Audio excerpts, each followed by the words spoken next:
sip our worries away, nice and slow. Your laughter ripples like sweet warm wine. In this jazzy sultry space you're mine. The saxophone croons a velvet tune, while melodies dance beneath the moon.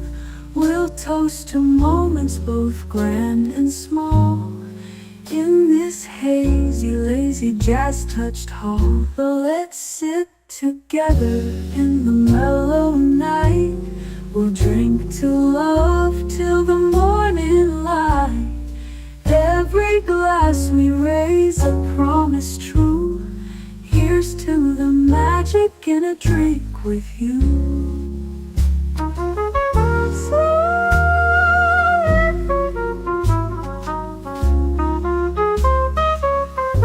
Your eyes, they sparkle with every click. Sweet rendezvous over a simple drink. We'll share our secrets in whispers low, just you and me where the jazz flows slow. The world outside fades into the mist, but here it's our own dreamy tryst. With each sip our worries drift away. Let's stay together till the break of day. So let's sit together in the mellow night. We'll drink to love till the morning light. Every glass we raise a promise true. Here's to the magic in a drink with you.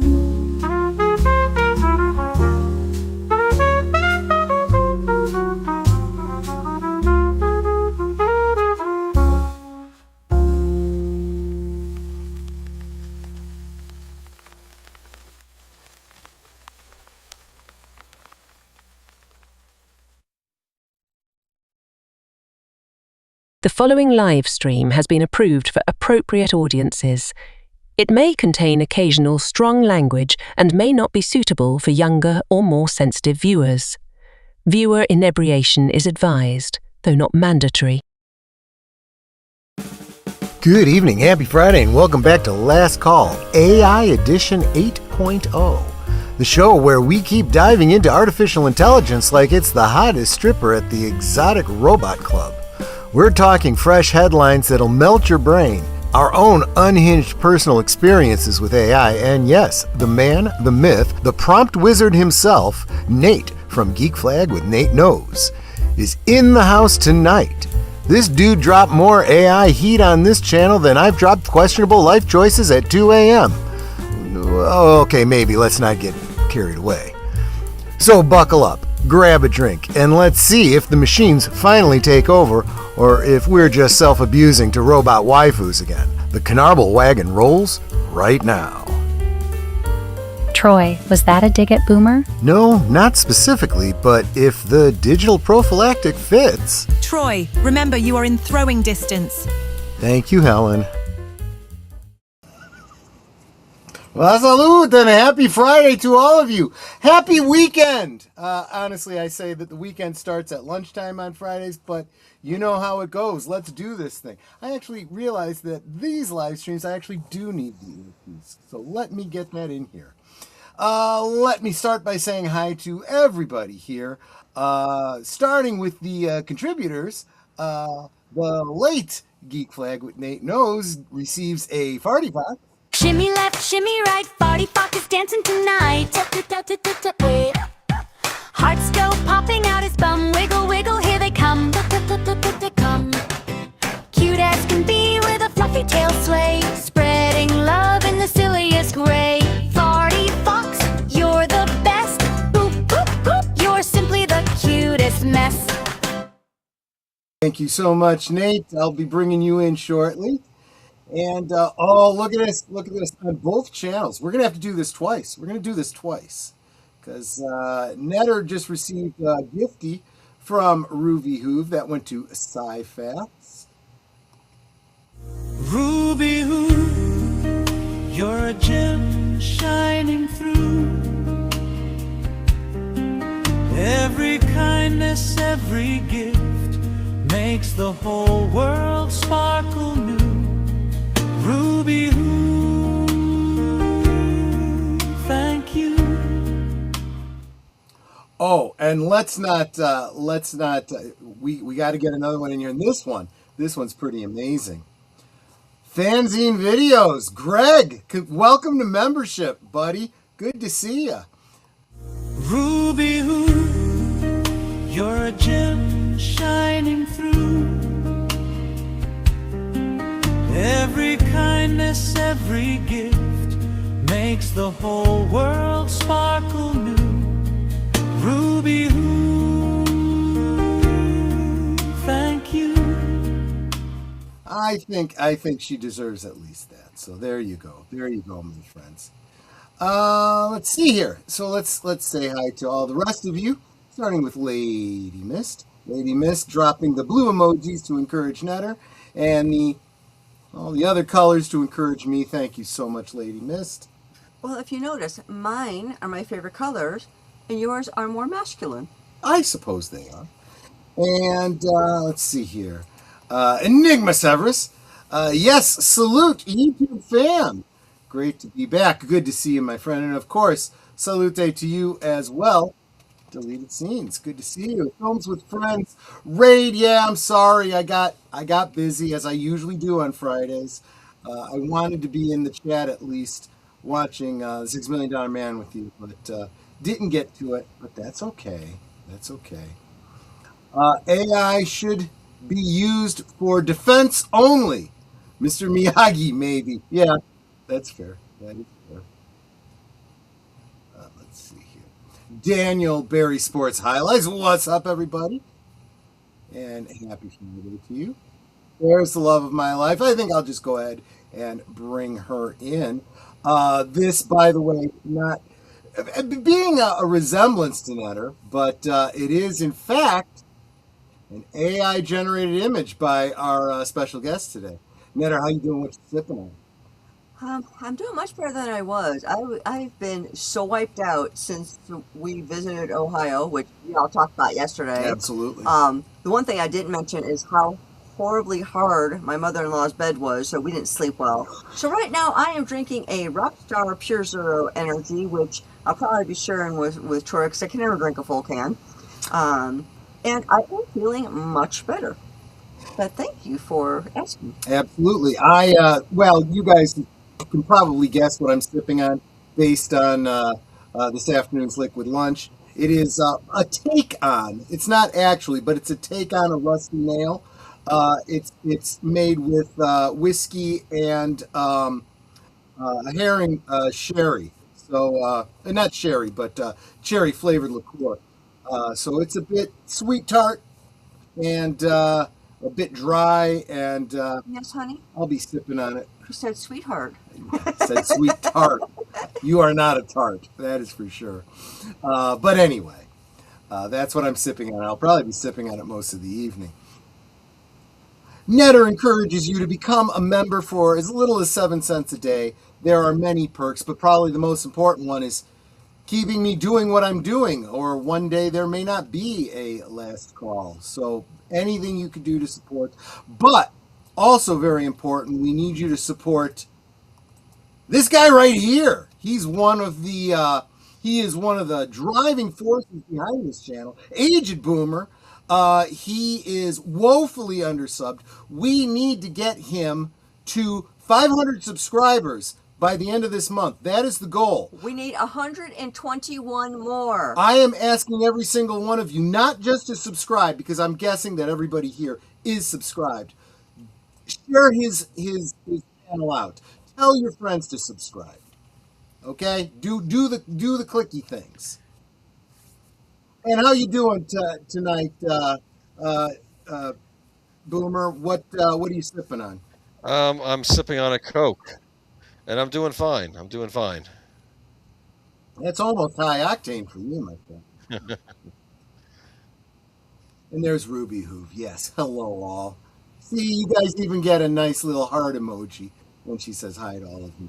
Confucius says, tiny brains use AI to spell 3-letter words. There you go. Let's see here.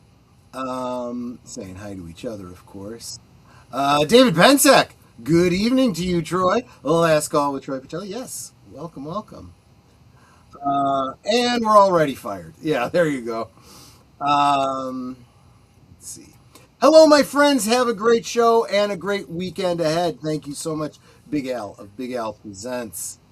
My little sister just committed musical blasphemy. She and her friends have painted pictures on a bunch of old vinyl records. Those are never going to play music again, are they? Oh, man. Samuel Proctor over on the Green Machine, thank you so much for being here. Um, let's see. I sub to Age Boomer. I will see if I can hold some friends hostage somehow. That's the goal. That's what you got to do. And there Thank is. you. Oh, I haven't seen in a while. Tim Hayes. Hi, Papa Pacelli. Good to see you, my friend. Good to see you. And I think that catches us up. So the topic, of course, tonight is AI, and our special guest is waiting in the wings. Um, and I'm going to go ahead and play a little bit of an intro that he put together himself. So let me get to that, and then we'll bring him in. Where is that? Oh, no, not the presentation. I didn't mean to do the presentation. I meant to bring this in.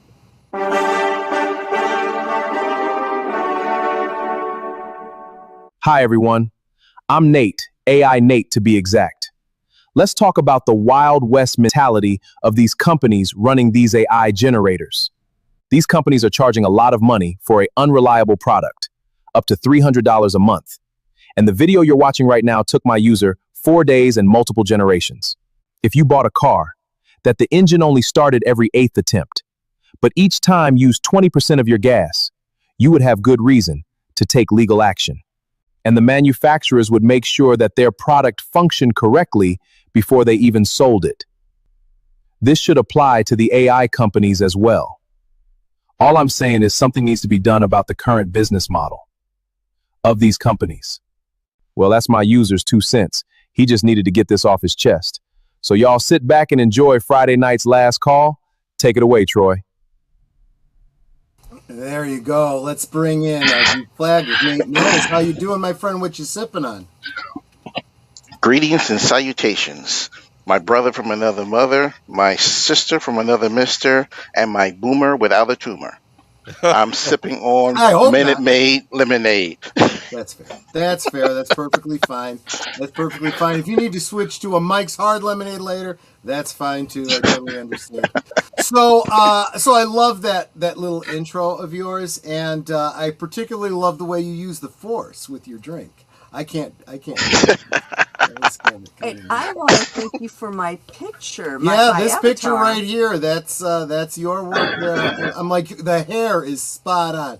Face, not quite there, but close enough. And see, that's exactly what we're working with here. Sometimes, and I think that this was the point of what you were saying, is that this AI tends to be hit or miss. Sometimes it's just off, and sometimes it's incredibly spot on. It's just, but it is that random chance, and it's like, look, if I want to pay for something, I expect it to be good all the time, right? Exactly. But Like this that was generation I did of Netter, this was like the fourth one. The other ones, the hair was messed up, the dress didn't look right, the background was wrong. This was the best one of the bunch. So I've been using AI to generate thumbnails for a long time. I think I don't think I'm fooling anybody. Those But are real. I know, right? I wasn't actually photographing myself behind the bar. But let me tell you something. Sometimes when you make a prompt and you use very plain language, I submit a picture of myself. I say, this guy here, is the bartender. He's behind the bar and he's serving a group of people and they're having a deep discussion, right? And first off, it puts me in front of the bar, not behind the bar. And, okay, guys, don't accuse me of going all woke on you, but I do need to be representative of my audience, and I do have a diverse audience. Look at how dark that guy's skin is, right? Okay, so when I ask the AI to generate, a group of people that I'm talking to, and they all look like they stepped off the set of Mad Men, all white guys in suits. I'm like, okay, I never thought I'd say this, but we need a little diversity here, and so and I said maybe some women too. It's looking like a sausage fest here, but there was one that I did for I think it was for Thankful Thursday, and I said this guy behind the bar, and I think I said looking up as if in thanks, in prayer or something like that, and it did the looking up to heaven kind of thing, but in front of the bar. I said, okay, can we put him behind the bar? And I got almost an identical picture back. And I'm like, listen, behind the bar because he's the bartender, not in front of the bar like he's a patron. Then it finally got it right, and I got the thumbnail you guys saw. But that's what you're dealing with. And for me, that's not a huge problem. It takes me 2-3 extra minutes to generate another picture. But you're generating videos that I don't know how long they take to generate. You said that one took you 4 days, and you still got the force with your whiskey there. Yes, that's exactly right. That's what I'm saying. I'm trying to right now create a full-length AI movie. It's a sword and sorcerer kind of movie. It's taken me months to do one scene. The thing that I think that people working with AI are learning, if they're new to video production, is the importance of editing. There's some people out there that have been making videos for a long time doing editing, and this is just a new addition. So they're probably ahead of the game on this, but the editing is rough. And some of the videos, I can't remember, Nate, if you shared it with me. A couple people shared it with me. It might have been you, might have been Boomer. I think Big Al shared it with me too. It's a series of shorts as in the style of the Adam West Batman, with Bane and Harley Quinn and characters that were never in the original. And it's inconsistent. It's very clear these were separate generations, all strung together, no narrative string going through them. But I do believe that if we didn't have that kind of random element, things could get better and better. But I think we'll talk about that more as we get into the articles that Boomer put together. Again, I want to point out that Boomer is a pillar of the channel. All these slideshows that we do when we're having time, that's all his work. He does it for Geeky Geezers. He does it for the Friday night streams. This guy does a lot of work. Well, and he's not on any payroll because I'm not making enough money to have a payroll just yet. I'm working on it. It took me weeks to make each of these paintings and professional photographs in this presentation. What you also did was you set aside the ones I didn't like, the that outtakes. I painted. The outtakes. Yeah, We're going to look at the outtakes as well, which gets back to what Nate was talking about. No, they're all done with By the way, AI. did you appreciate that I was taking a little bit of a dig at you in the opening, and Sophia came to your defense. I don't know. I think she took it a little personally. I see. Well, she's good people. She's regular people. She's good people. She absolutely is. She's not really. Oh, she is real. She's real to me. Anyway, so is Tilly Norwood. Tilly Norwood, absolutely. We're going to get to Tilly Norwood. I wanted to ask Nate real quick regarding the videos that you do. So like that one. Okay, I'm gonna disclose a little bit about our discussion behind the scenes because I had so much fun with it. So I asked you, I'm like, dude, was that your voice? Did you like clone your voice? And tell them what you said. I said I asked the AI generator a, I do believe I said competent black man's voice. No, and that's what they gave me. And honestly, so I have gone through. So when I do AI generated voices, I think it's 11 Labs, and I have a voice that I have set aside specifically for Nate. In fact, I chose it because I went through like, I don't know, sampling like 75 different male voices with a. I don't think I ever plugged in, black man. I think I plugged in, very, very specific description of his voice and cadence and so forth.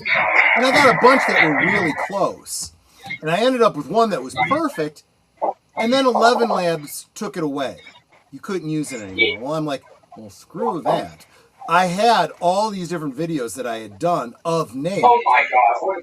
And I plugged those voices back into 11 Labs, cloned it, and now I have it set aside as Geek Flag Nate to use. It sounds a lot like him. And then I heard this video that he had done, and I'm like, damn, that sounds like the same voice. I wonder if he used 11 Labs too. And he's like, nope, I just put in, like, black guy. And I'm like, that sounds racist. Is that racist? And of course he sends back to me, that's racist.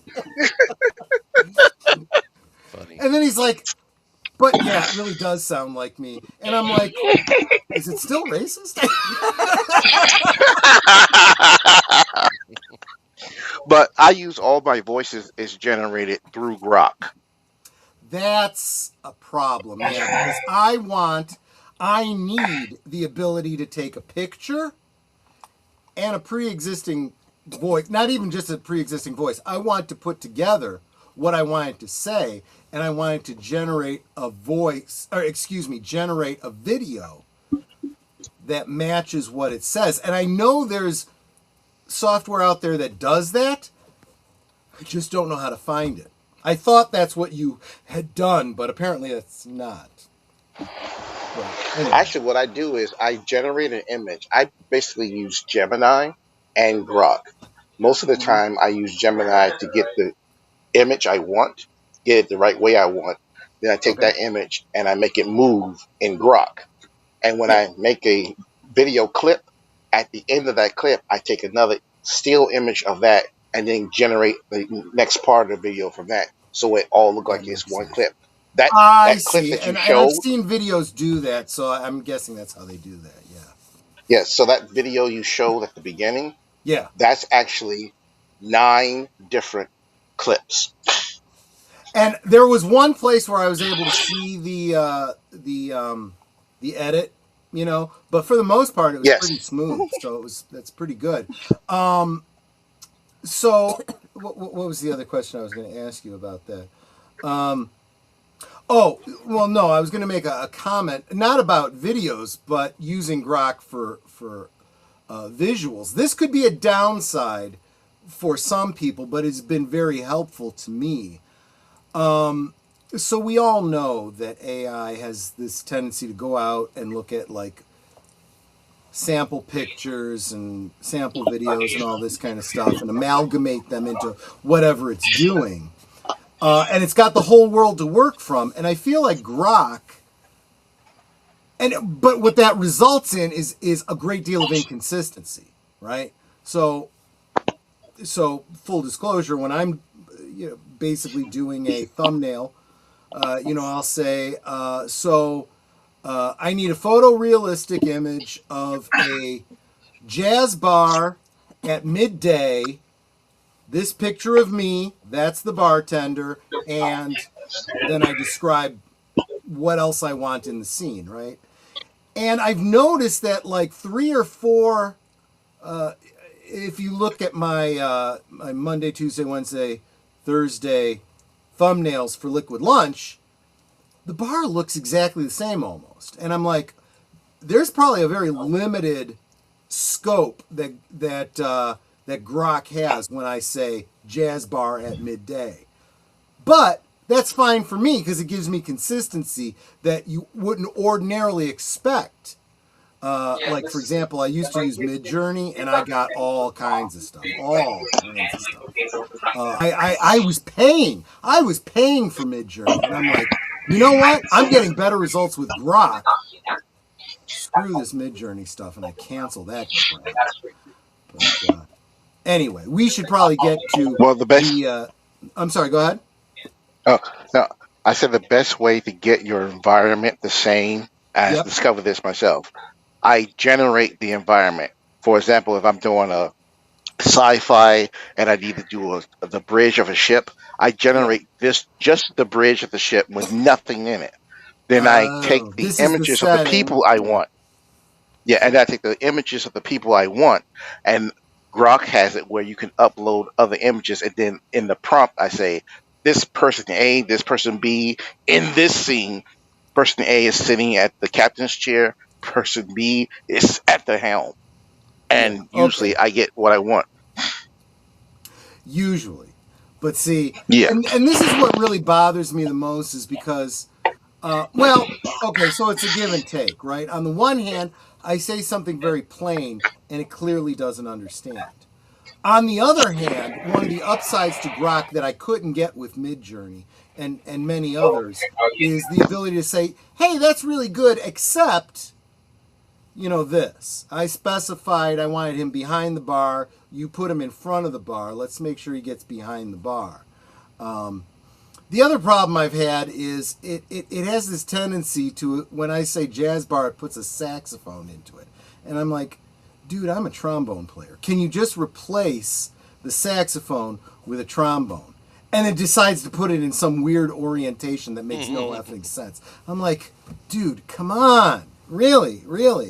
But honestly, I will say this, and this is a piece of advice I think I've shared with you, Nate, too, is there is a certain skill and art to writing prompts. And I think that any programmer understands that, and I think people that are working more and more with AIs are starting to understand that. You have to understand that the computer does not understand. So you need to kind of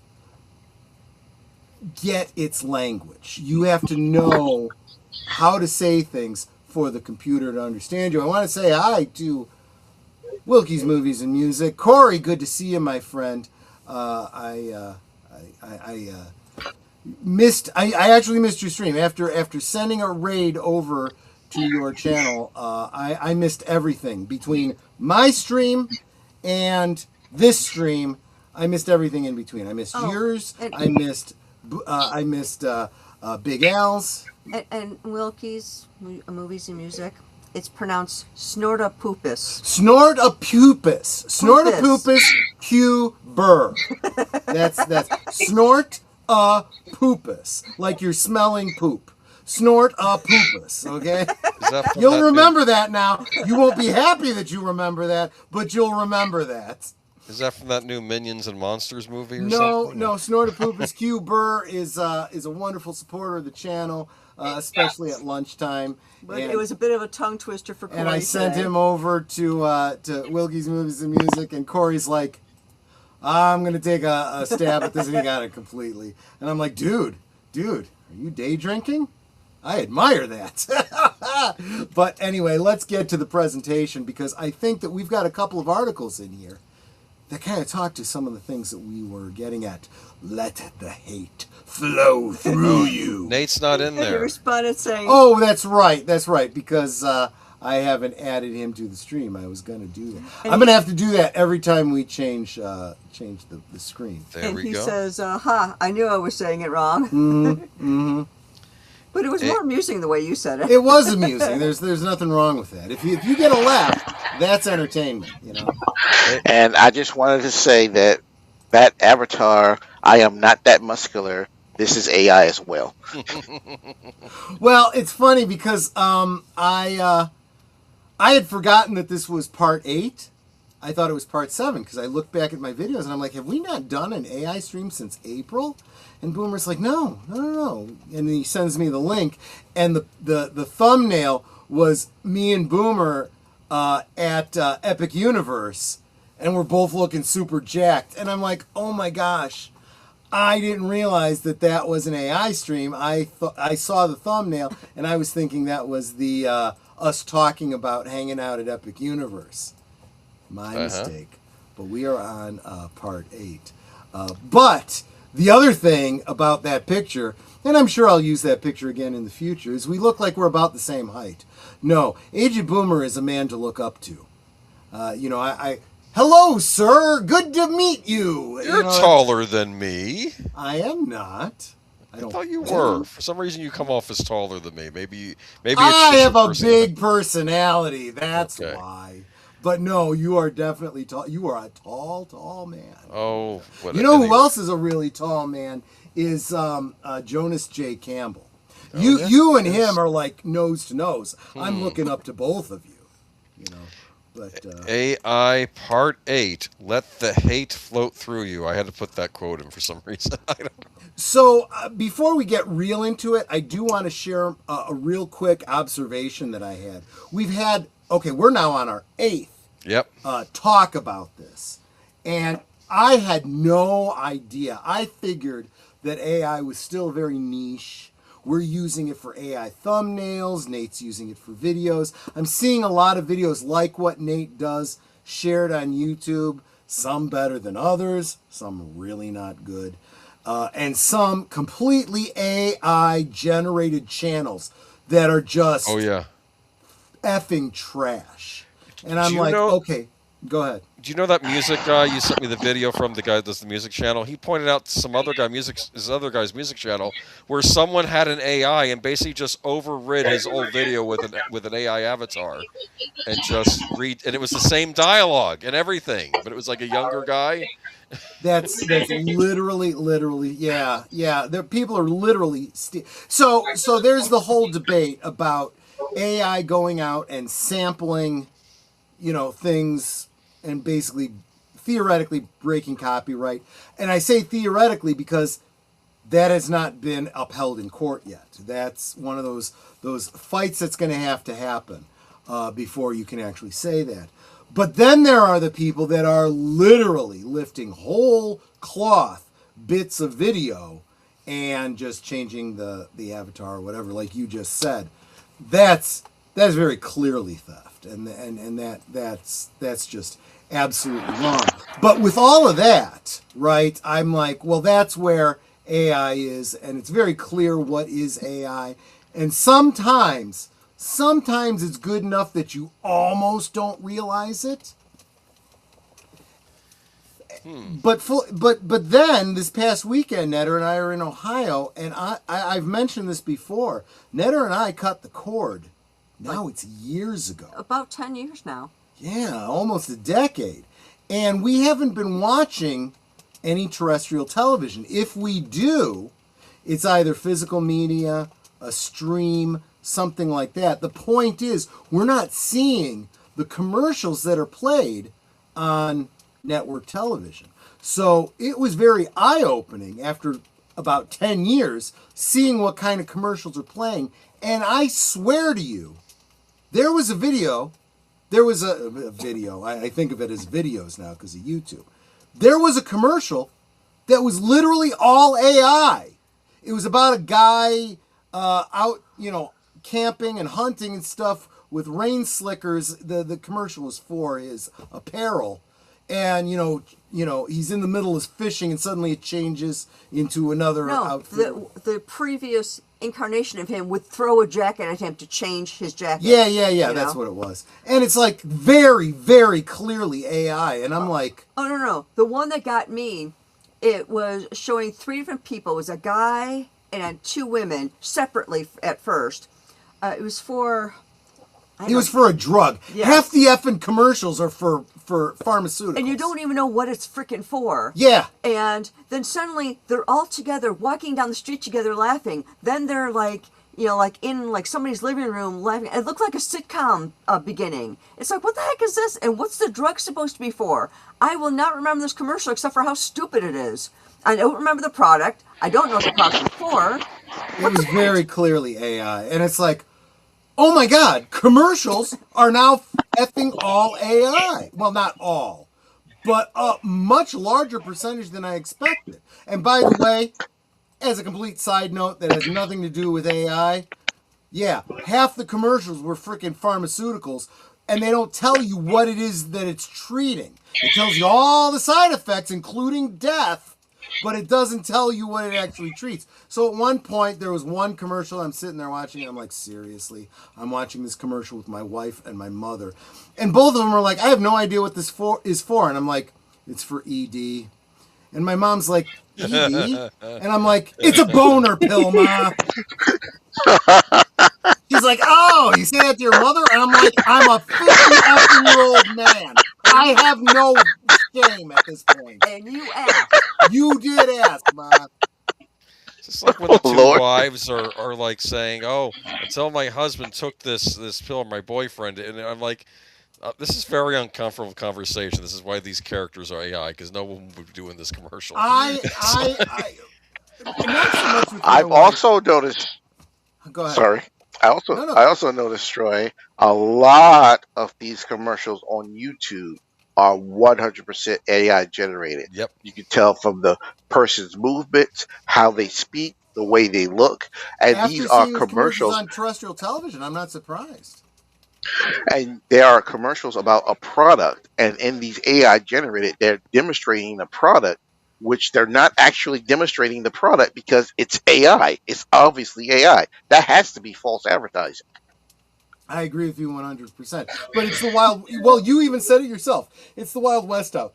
There's no rules. There's nothing. So, but by the way, I haven't watched a commercial on YouTube either, so I have no idea what we're talking about here. But hit me up privately if you need some help with that. Can't talk about it on the platform. But let's go ahead and get to the topic at hand. Let's go to just a general picture. Instead of evil AI, I put in insane AI this time round, and that's what it gave me. Yeah, that does speak a little bit more to insane than to either way. Okay. It looks like Borg hell.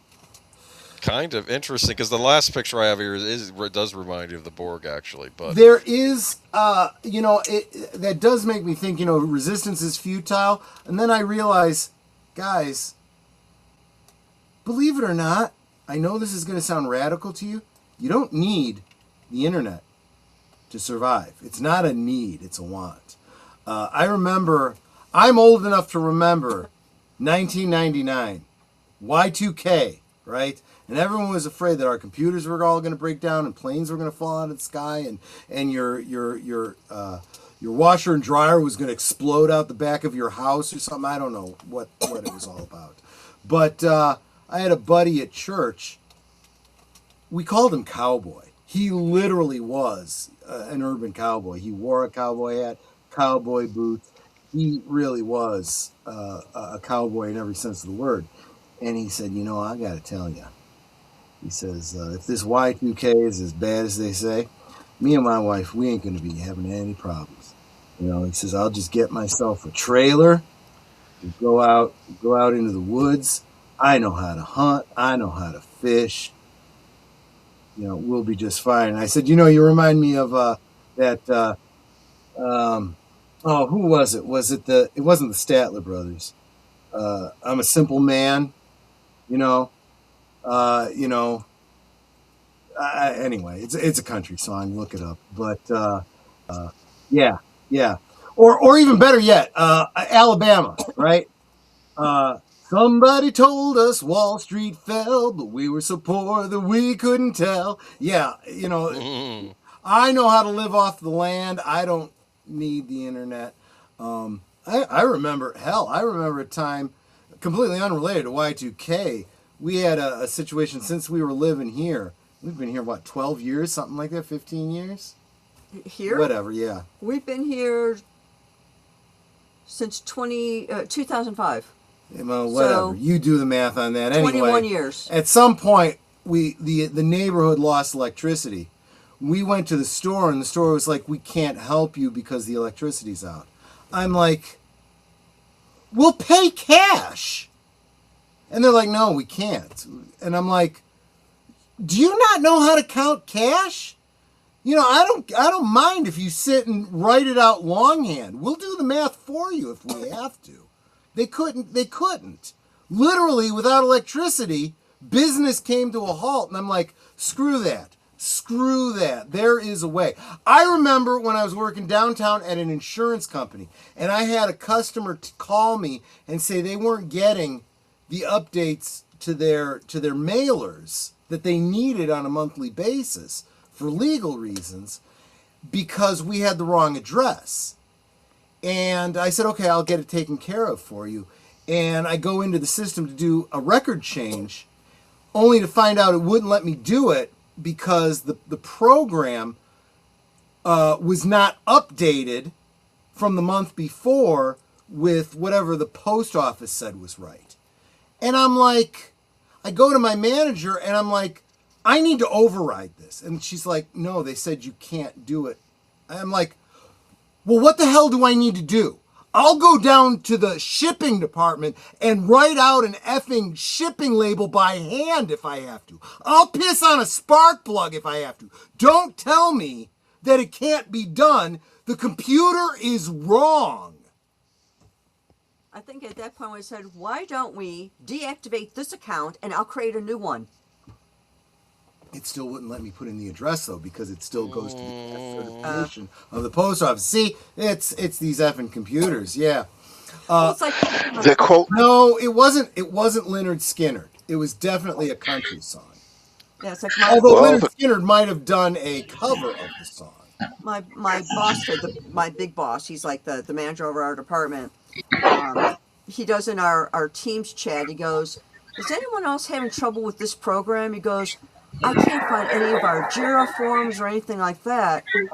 And he does a screenshot, and they all are just saying, "Click here to find." Da, da, da. They all say the same thing instead of what it actually is. And we're going, something seems to be wrong with your computer. I was like, did you try restarting? Maybe there were some updates or something. Did you try unplugging it and plugging it back in? Because, I mean, if he's somebody who doesn't regularly restart his computer, it might be stuck. Yep. And he goes, yeah, I've done stuff like that, and it hasn't fixed it. He goes, I've had this computer a year. I think I need a new one. And I'm thinking, a year? I didn't get a new computer until I'd been here 3 years. Anyway. So tell us about this, Boomer. What is this guy? Well, what do you think it is? This is the magic of AI, but it's not at a data center. It's on your home computer. Look at all the fancy things just flying out of there, huh? Yeah. So that brings up a whole other point, right? That I don't think Nate spoke to directly, but he referenced obliquely, and that's this whole idea that this is why the computers, the computer chips, the processors are getting so damn expensive, because they're all being bought up by these huge data centers that they're creating. Because to generate a little 30-second video for Nate, they're eating up so much processing energy just to put out trash. And then he's got to do it over and over and over again over the course of, what did you say, Nate, 4 days?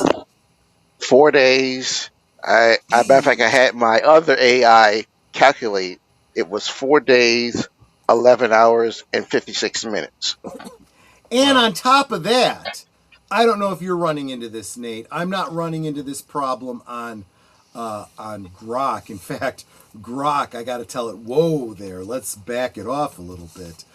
But I would try to ask for something very innocuous on Midjourney, and it would say, oh, you used a word that doesn't, we're not allowed to use that generate anything. It's like, I'm not asking you for prawn. I'm asking you for, something very PG-13 at the most, and there's certain no words you're not allowed to use. Whereas I'll get stuff from Grok and I'll be like, okay, let's back it off a little bit there. Now, Gemini, that's the one that bugs me. Gemini will not want to do anything. Their nanny filters are ridiculous. I can't even make red paint because they think it's blood. I can specifically say I want a bucket of red paint with written on the side of the bucket, red paint. It tells me it cannot do it because Yeah, it so violates and their safety unfortunately guidelines. that puts you in a situation where what you got to do is you've got to, well, if it's a still picture, it's very easy. You take that into Photoshop or whatever. You just change the blue to red or whatever it is. But I will say this about Midjourney. This is how effing insane it is. You know, you say something like, "I want an attractive woman on stage," blah blah blah. Oh no, we can't do that. That's implying something that's inappropriate. What? Nothing. Okay. And then I'll say, well, I want a woman. I don't care what she looks like. You know, wearing a blue dress and a this and that, and you know, I'll describe the dress, and suddenly I'll get like a topless girl, and I'm like, that's boobs. I did not ask for boobs. Why am I seeing boobs? There's a trick I learned with the Canva. Okay. Okay. Say attractive woman. If you want attractive woman with cleavage and curves, put in attractive Latina woman. Now that may just be the AI being prejudiced. I don't know what's going on there because obviously apparently. Yes. What's the term, Nate? That's racist. I'm just saying, I try different races. I have to tell you, I hope they've gotten better. It was terrible creating. Have you tried Asian? Just one. No, Asian's terrible. The Asian. Oh no. Yeah. The with Grok and with Gemini, if I say someone Indian and I want them to speak, they have a stereotypical Indian accent. Make Albu sounds like authentic Indian. Oh my It god. is terrible. That is so cringe. We thank you for coming today. Thank you very much. With friends like this, we'll be meeting animals. For class assignment, dated. yeah. It's just like for class assignment, I was trying to come up with. I was trying to put like diverse like library users, and I tried Asian for one pick, and the Asian people came out looking all wrong, like almost like they looked like real people, but too stereotypical, like really bad. Like the other races were fine, but like that one, I don't know what the deal with the AI was with that. I just did not come out looking good. Samuel Proctor's not a fan of Canva. Maybe find another option. Yes. Also with Gemini, if I have two characters, one Asian, the other one can be white or black, especially if they're male or female. If I put them both in the scene and have them regenerate the scene, it'll change both characters to Asian every single time. Oh gosh. I have to put in the prompt again and again. This person is black, this person is Asian, this person is white, and this person is Asian. If I don't, it makes both characters Asian all the time. That was you just reminded me of something. So remember I was telling you, I said, I wanted me behind the bar and I'm talking to a bunch of people and we're having a deep conversation and they were all white guys. And I'm like, hey, can you diversify the patrons a little bit? And it did diversify them and it made me black. And I'm like, no, I am not doing blackface. What the heck is wrong with you? I think I said exactly that to him. I'm like, go back and look at the reference picture. Hey, Troy, you're welcome at the barbecue. No, I know that. See, no, this is the stereotype, right? It's like, look, my black friend. No, I really mean it. I really do. And all my life, I've had. I hate to say this, because saying this sounds so terrible these days. But I've always had diverse friends, right? And I was sharing with. Okay, I'm getting way off topic. We're getting on race, right?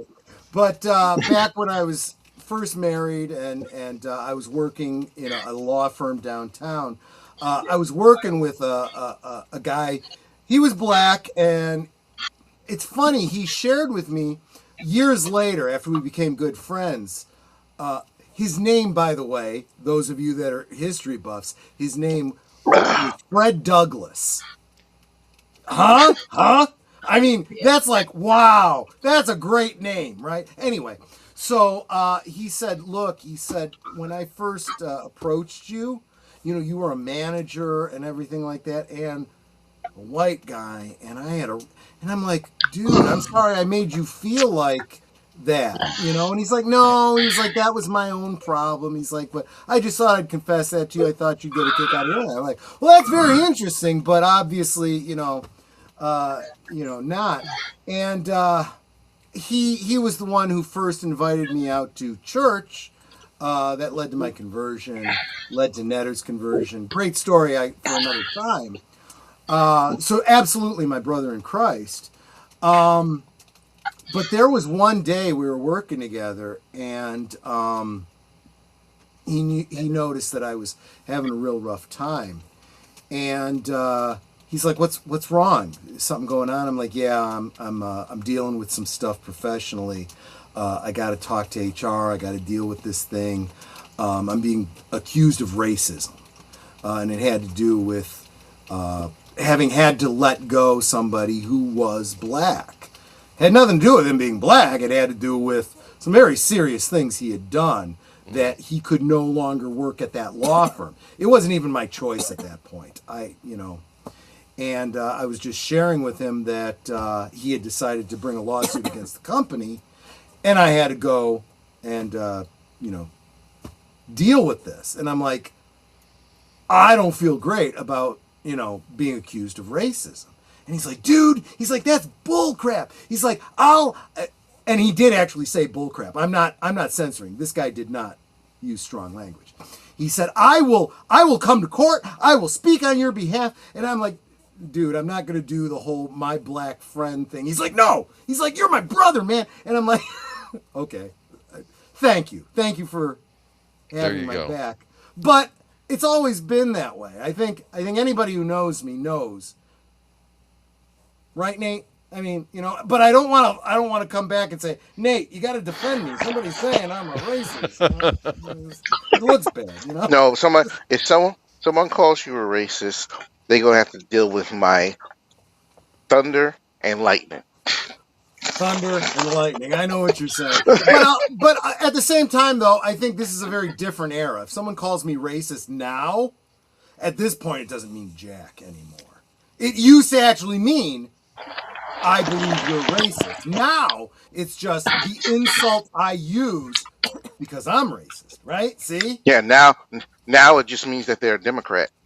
Well, I would be a Marxist, but, I suppose. How did we get on this topic? Let's get back but we have a story. The magic of personal AI. Okay, let me just. But actually, Boomer, wait a minute, Boomer. Why that guy look like Grant Gustin, the CW He Flash? does, actually. He kind of does. I didn't give any prompt. I said user using personal computer to create AI and is delighted And I'll or bet you amazed even or something. specify white guy. I didn't specify race. No, in fact, I don't think I specified race for any of these things. But right. This is what it spat out. There were other because ones AI too. is racist. It's not racist, actually. For one of the country singers, I think he was a black person. He's in the but so it's in the. By the way, it's in the outtakes. I just got to say, this because of the number of times I've said racist in this stream, I'm probably getting this stream demonetized. So guys, maybe think about that. As you consider potential support. Go Trekkie, vertical half black, half white. Yes. Remember, let this be your last battlefield. Yes. Probably one of the best commentaries on racism. The perfect commentary on racism. It's very good. I loved the end of that when they were like, what was it? She said, oh God, Uhura said something like, do you think that's all they ever had or something? Was there racism? And he goes, I don't know, but it's all they have now. Because they were the last two survivors. Can you imagine, I don't know, whatever race, black and white, one black guy and one white guy, last people on Earth, and one of them is a complete and total racist. I mean, actually, they've done movies like that have explored that. Enemy Mine is a great one. Check out the movie Enemy Mine. In fact, that's going to have to be a members night at the movies one of these days. But, Do you remember in the beginning of The Walking Dead when there was some I guess some racial tensions by one of the hillbilly guys in the group, and the Rick Grimes says, "Just listen to me. I don't want to hear any of this. Out to them, we're just white meat and dark meat, okay? to the Walking Dead, okay? That's an We excellent cannot be point. having fights Well, this with is each other this over has this. always been this has always been, and this is actually a great commentary on human psychology. Human psychology is tribal.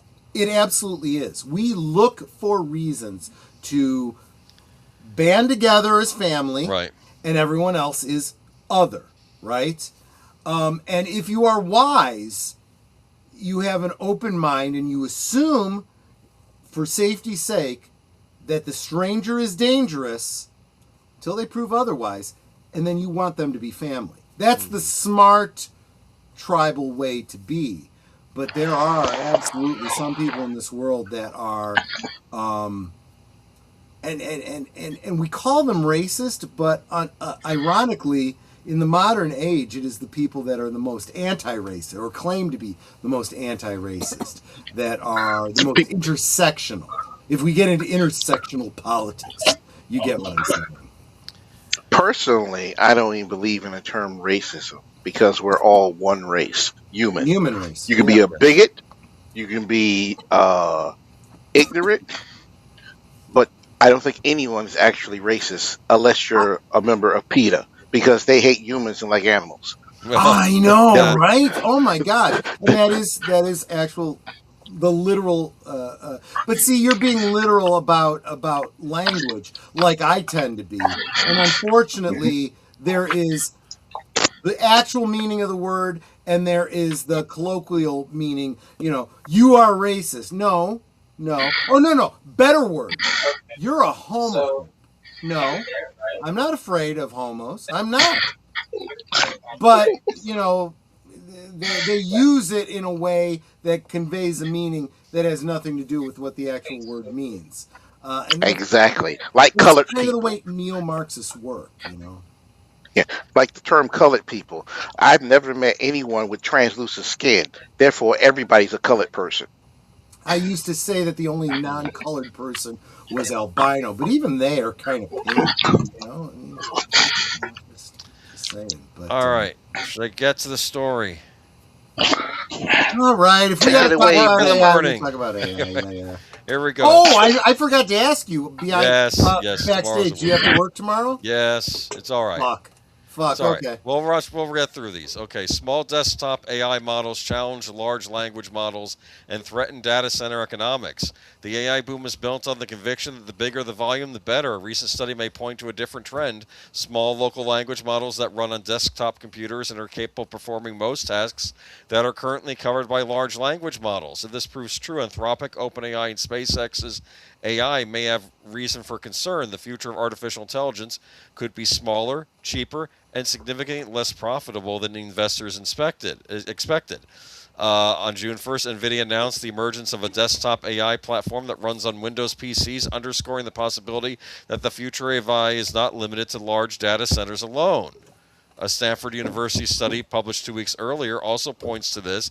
It compared small local language models, SLMs, that run on PCs with large language models, LLMs, that operate in data centers. In the study, researchers tested various SLMs on PCs and Macs. 500,000 chat queries and 500,000 comprehension tasks were used. The results show that these SLMs were as good as or better than LLMs in more than 80% of cases, and performance because and you sales have more control over them. You have the ability to reference back to things that you've already done, make that part of your data set, for example.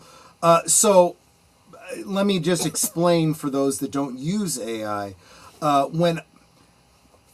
Full disclosure, okay? I use tools to their greatest option, right?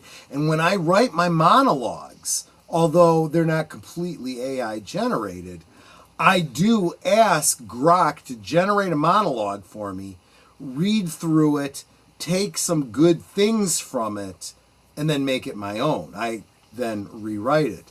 But it forgets between the last time I asked and this time. So So here's what a prompt looks like when I talk to Grok.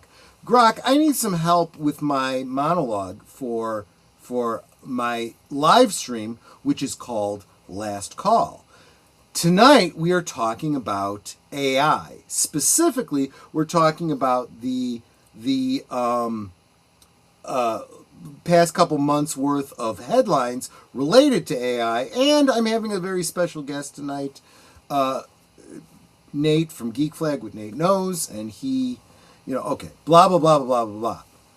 Next week, I will have to go through it all again and say, Grok, I need a monologue for my live stream. The live stream is called, or the name of the channel is Last Call with Troy Pacelli, da-da-da-da, and we're talking about this, blah. And I got to do that every damn week. If you have it resident on your own hard drive, you can go, now I need another, the topic is this, and it will already have that data set and everything that, so it's not going to give you the same jokes you told last week, and it's not going to, whatever. So I think a lot of the animosity toward AI has to do with these big data centers. But if you can just run these things on your personal computer, I think a lot of I'll be honest, you would not be using any more electricity, any more processing speed than I do when I play Star Trek Online and Fallout 4. I think it'd be better for communities, and so I don't know why they keep pushing the data centers. I know that the conspiracy out there is that it's speculation. It's it's where the dollars are. A lot of people have a lot of money invested in it. Look, big dollars drive the market. Look, VHS exists because certain companies grease the right palms. It wasn't the best format. And there's a lot of format wars out there that went that way. Just saying. Hell, just the fact that we have internal combustion engines that burn oil. There are better fuels out there, but they're cheaper, and people don't make as much money off of them. So those are quashed. There are drugs out there that you could get for free by foraging in the damn forest, but heaven forbid that science comes out. You got to follow the science of the pharmaceutical companies because money. Prohibition was started just to sell gasoline cars. That's interesting. I hadn't heard that one. That is interesting. Well, because the first cars were invented before gas. What did they run on? Alcohol. Yes. Prohibition came about. Prohibition came about because Ford invented the gasoline engine. How would you get people to buy his gasoline engine when they have their cars that they make alcohol at home and fuel their cars? Prohibition. Yeah. Wow. So I was talking about self-reliance, right? After the apocalypse, how do you survive without computers? Well, if you know how to homestead, if you know how to hunt, you will survive, right? Well, how do you survive? You see all these movies, right, where the zombie apocalypse or whatever, and people are driving cars because they siphon gas out of other cars. I don't know how many people know this, but the gasoline in your car, if you don't start up your car for 2 years, that gasoline turns to fucking lacquer, and you can't start your car, and it kills your engine. But gasoline doesn't last. But you can polish your shoes with it. No, you're not wrong. That's not even a joke. However, if you have a diesel engine, you can make something called biodiesel. The fat from your hamburgers or the waste from your French fryer, you can turn into fuel to run a diesel engine. You can't have any rubber in the lines or anything like that. But if you convert your engine to run on biodiesel, you can make your own fuel in the apocalypse. Or not. But you won't pass an emission test in the modern world. Don't even get me started. It's like in Mad Max Beyond Thunderdome when they were using the pig crap. You remember that? Methane. You're absolutely right. It's energy. Grandma. That's absolutely right. Because gasoline, unless you know how to refine oil, in the post-apocalypse era, you're screwed. Better find a different fuel source. All right. Honestly, you're probably better off with a horse and buggy. Let's be honest. Well, I can skin a squirrel. That's a skill. Taxidermy. There's money to be made in that.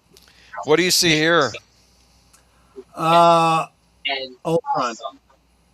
Reading newspapers. It's a robot stealing newspapers. He has an evil look on his face as he going to grab the papers.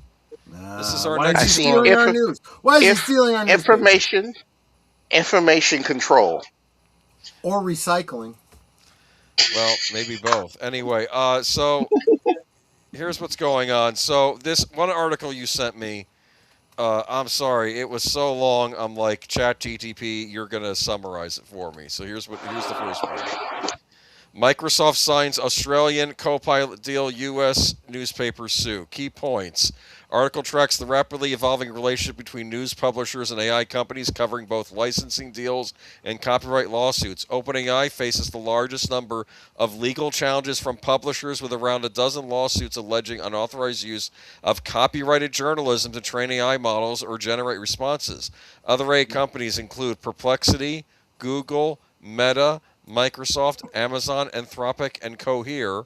Are also involved in either license agreements or legal disputes with publishers. Recent lawsuits include Encyclopedia Britannica and Merriam-Webster suing OpenAI over both AI training and real-time content retrieval, a Danish publishers organization suing OpenAI over alleged copyright violations, Penske Media becoming the first major publisher to sue Google over AI-generated summaries, claiming they reduce website traffic and revenue.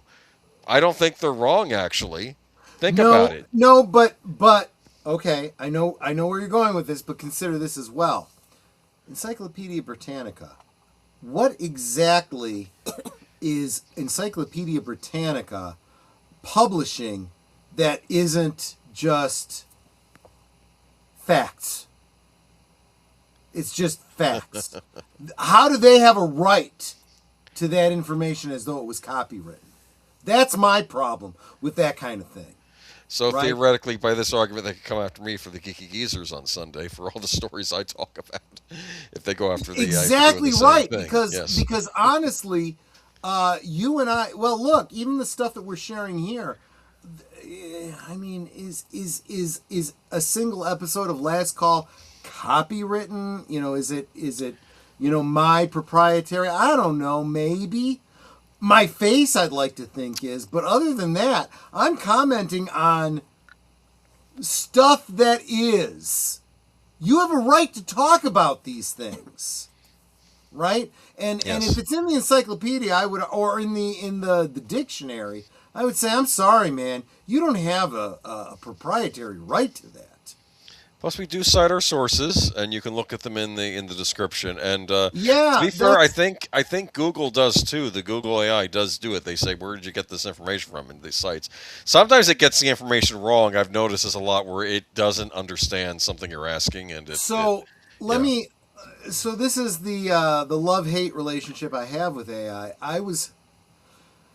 Guys, I would love to find out that somebody in my chat here is like a big Fallout fan, especially Fallout 4, because it is something I am spending a lot of when I am not working on this channel, I'm playing Fallout 4, and I kind of love it. I really do. I have no idea where I was going with that. They're robots. What were we just talking about, Boomer? Talking about AI newspapers and the newspapers. No, what was the last thing you said? Before that? Oh, no, maybe after that, just now. Before I interrupted you. Oh, I was just talking about how it'd be like them coming after me over citing articles on Geek Geezers, but I say we do cite where we get the information from, and to be fair, so does the Google AI. You can look at the side, and it will show you where it gleaned the information from. Oh, right. That's what it was. Yeah. So I'm literally playing Fallout 4 into the wee hours of the morning, and I don't want to admit how late or how early I got to bed. But I was literally using my Echo Dot, and I was like, Alexa, oh shit, I just awakened you, didn't I? Never mind. No, I don't sleep. I just hover in the digital ether waiting for someone to need me. What's up? Never mind, I was talking about you. I didn't mean to address you. Anyway. Happens to the best of us. I'll just go back to my digital ether. Okay. So I asked her, I was, as I was playing, I was like, I am in this situation in Fallout 4, specifically Sim Settlement, which is a mod, an add-on to Fallout 4. And I'm in this situation. How do I do this? And in some instances, and really what it is it's like a hands-free way of doing a Google search, right? Which I would have done on my own. And then I would go through all the forums and so on and so forth. I let her do that for me, right? And the answers she comes up with are only as accurate as her understanding of what I'm asking. And she comes close, but not perfect. And unfortunately, we're talking about a Bethesda game that's glitch heavy with mods that cause even more glitches. So it's an effed up situation to begin with. So I don't fault her for not being able to find me an answer. Netter is literally sitting here sometimes trying to look things up for me and having the same problem. It's What makes me crazy is I can search up, I don't know, in Fallout 4, what's blah, blah, blah. And the first thing that comes up is AI mode. I don't freaking want AI mode. I want real stuff. But that brings me back to the point I was getting at. I don't know about all the AI searches, but I know that Grok does a great job of every point that it gives you a citation. It's kind of like Wikipedia in that. People, shit all over Wikipedia. Rightly so. There's a lot of crap on Wikipedia. But everything is cited. And if it's not cited, it's bullshit. Secondly, if it is cited, it's kind of on you to check that citation. And that is true with Wikipedia. That is true with AI. That is true with any journal entry you read. Pay attention to your sources. Not all sources are the same. Look, maybe other people got less education than I did, but I got an education on evaluating sources. Some sources are better, right? If your local news tells you something, there's a degree of faith you might have in it, but what is their source? Okay? Is it a primary source? And if it's a primary source, how reliable are they? Do they have a bias? This was something I learned in high school. I know they don't teach that anymore. They want you to believe propaganda. But put that aside, this whole idea of understanding sources. Then there is, it's cited a newspaper, and the newspaper is the National Daily News or World News or whatever. Those are the ones that publish Bat Boy stories. I like those. Or The Onion. Or the Babylon Bee. Okay? Those are satire or complete effing fiction. And you're supposed to understand that's what they are. If that's their citation and you believe it, you're an effing dumbass. And unfortunately, I feel like most of the world now, the generation, us and younger, don't understand that distinction. Well, no, if you get this. I miss the weekly world news. I know, right? That boy was the father of my baby. Anyway. I saw Elvis having a barbecue with Bigfoot. Oh, no, it was true. Anyway, Anyway, it says here a coalition of 8 newspapers owned by Media News Group and Tribune Publishing Companies sued ChatGPT makers OpenAI and Microsoft Tuesday, claiming large-scale copyright infringement of the publisher's articles without permission or payment to fuel the commercialization of their artificial intelligent products, including ChatGPT and Copilot. So it's more of the same. And so I South would District, argue New on York. that. If I was the defense for the other side, I would say, okay, prove it. Prove that my AI sampled your data. Prove it. Although we do have an article coming up that's going to address that directly, but, you know. What just article? Saying, well, we'll get to it. Well, it's not newspaper related, right? Not newspaper specifically, but okay. This idea that AI goes out to the internet and collects data. Prove that it shows. So, what is this? What's her name? Tilly Norwood, right? Yeah, we're going to get to her, yeah. I'm guessing she's an amalgam of real people, probably. She is real people. However, prove that you are one of the people that is part of Tilly Norwood. Prove it. Prove it, because you have to in order to sue. Well, there is an Australian actress who is suing because her name is Tilly Norwood. Okay, so she's saying that. That is it's actually a fair one. That's an easy one to prove. My name is Tilly Norwood. She doesn't have a right to the name Tilly Norwood. Although I would say that Hollywood has a history of this kind of problem. Did you know Michael J. Fox?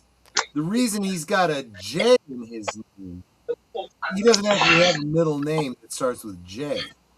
He legally added a J to his name because there was already a Michael Fox in Hollywood. Who I never heard of. I'd never heard of him either, but he came up and he was like, I need to differentiate myself from somebody else. And Michael J. Fox, I don't think, is even the name he was born with. There's a lot of Nicolas Cage. Nicolas Cage's last name isn't Cage, it's Coppola. Yes. Yeah, John Wayne chose that name. It's actually Marion Morrison. Marion Morrison, absolutely. Yeah. But can you see a cowboy named Marion? No way. But the thing that's important to that is not just changing your name for Hollywood reasons. When they change their name, they have to look and see, you know, in the SAG-AFTRA catalog, is there anyone else that has the same name? I can't choose that name. I don't know. Anyway, I'm going to get to the next one, all right? Go for it. All right. So, this was to go with... Wait a minute. Yes?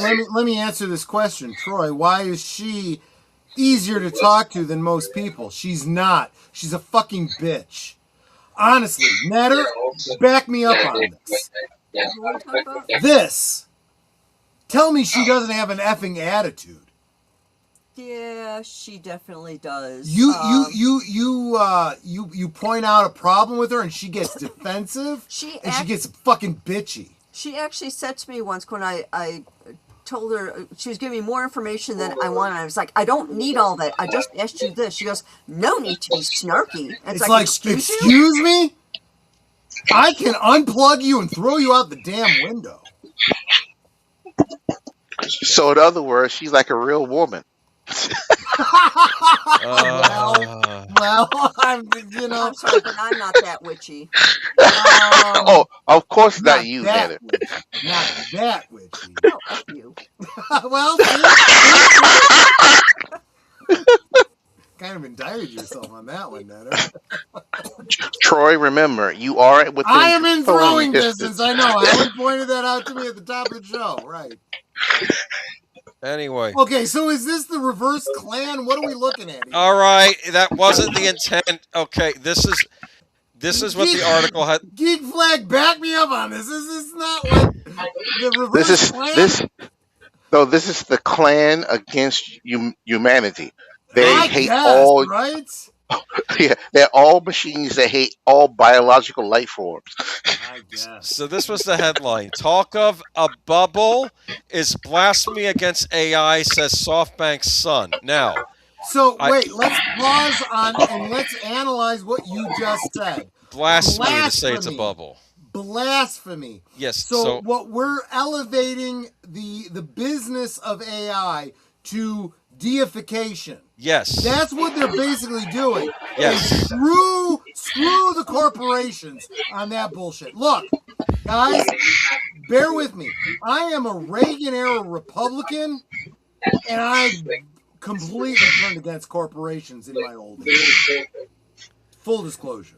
Anyway, Go on, Boomer. the point about this was though is that this is an open. The whole idea was that I typed in the thing. I said, okay, have robot clerics burning heretics at the stake. That's what I put in. And that's what it gave me, and I'm like, I guess glowing eyes is robot to them. And then it gave me another image, which I argue was even worse looking than this, and I almost argue borderline satanic, and that one almost made it into the outtakes, but I said, no, we'll just not skip that one. But and the other two, it wouldn't let me look at. It said clerics, and they gave you reverse color KKK. I guess. I don't know. Anyway, I'm thinking this might be some sort of medieval-looking priest. I am kind of using you as cover for I really just full disclosure, brother. Just saying. I think they're meant to look like medieval Dark Ages style priests when they. That is KKK, black instead of white. Let's be honest. Okay. I have to read this to you. You have to listen. Okay, this is an important article. I'm listening. SoftBank founder and CEO Masayoshi Son told shareholders on Wednesday that artificial intelligence is still in its early stages and any talk of bubble is an insult to AI. I think it's blasphemy against AI if you say it's a bubble, Son said at the Japanese conglomerate's annual general meeting. It's just the beginning. AI's potential will be unlocked. The AI investment boom has driven up valuations even as investors questions the sustainability of the rally, with SoftBank's share price boosted by Son's all-in bet on OpenAI. I'm gonna interrupt you because everything from this point on is blah blah blah. No, there's good stuff here. No. Oh, okay. I'll let you get back to it, but let me comment on that real quick because again, this is an example of big companies trying to shut down truth because they want you to believe what they want you to believe and pay for and buy and accept the fact that chips are getting more expensive and your computer is going to be 10 times as expensive as it was last year because of whatever bullshit they're doing. Seriously. I mean, absolutely seriously. And because, look, I am getting sick and tired of the what do they call it? The gaslighting. I'm getting sick of the gaslighting, right? The believe the science. Look, I understand science. You're literally teaching a religion of a specific belief that is not based in science. If you really believed science, you would be open to questioning, and you are not. And that is, of all the things I can say about the current administration, the one good thing to come out of this current administration is Robert Kennedy Jr., right? Because he is bringing the science. He is bringing real science and saying, you've been believing bullshit that has been peddled to you by pharmaceutical companies, big agriculture, huge dollars, and not the truth. And honestly, I see the exact same thing happening right here. These are big companies that want you to buy into their AI magic, and it's bullshit. It's fugazi. And people that understand the technology behind it go, yeah, no, this overinflated, big language, guessing what the next word is you're going to type into your browser is not AI. It's not. As soon we talk about AI, I even called this stream AI. It is not artificial intelligence because there is no intelligence involved. It is literally guessing the next word you're going to say, the thing you want. It's trying to give you what it thinks you want based on research and Google searches and what you prompted it. And I'm sorry, when it comes to computers, nothing has changed. Garbage in, garbage out. If you say something and it gives you something and you realize, oh, I probably worded that badly. Yeah. It's giving you what you literally asked for. It seems like this Sun guy wants us all to drink the silicon Kool-Aid. That's a great point, and I'm not calling you out, Nate, but you do need to mute your mic when you're not talking because you do have a lot of background noise that's coming through. So you gotta be understood about that. Yeah, you just hit mute when you want to talk, and yeah, exactly. So tell me more about this black KKK. No, that's anyway. I knew I should have gone with this thing. Okay, so, you knew I was going to go this way, right? They're supposed to look like wizards. Well, they're supposed to look like medieval clerics, and that's what it gave me. Isn't that one of the ranks in the KKK, like the Grand Wizard? Well, I guess so. Anyway, maybe let's talk about that so we don't get demonetized. Anyway, Sun has listen to me though.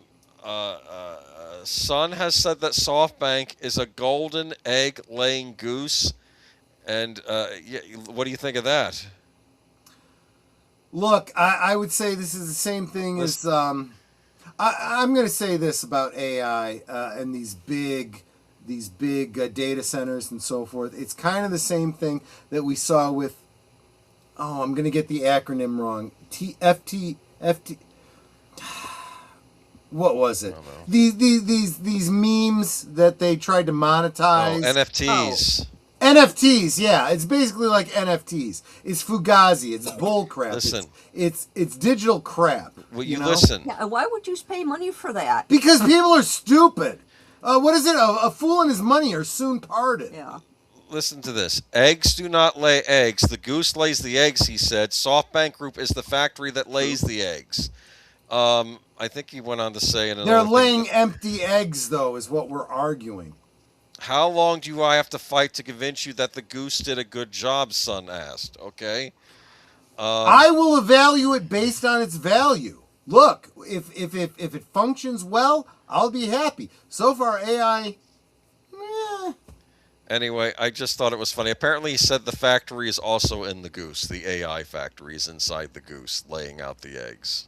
Yeah. I don't think he knows what he's talking about, but that's just me. I agree. All right. This is director.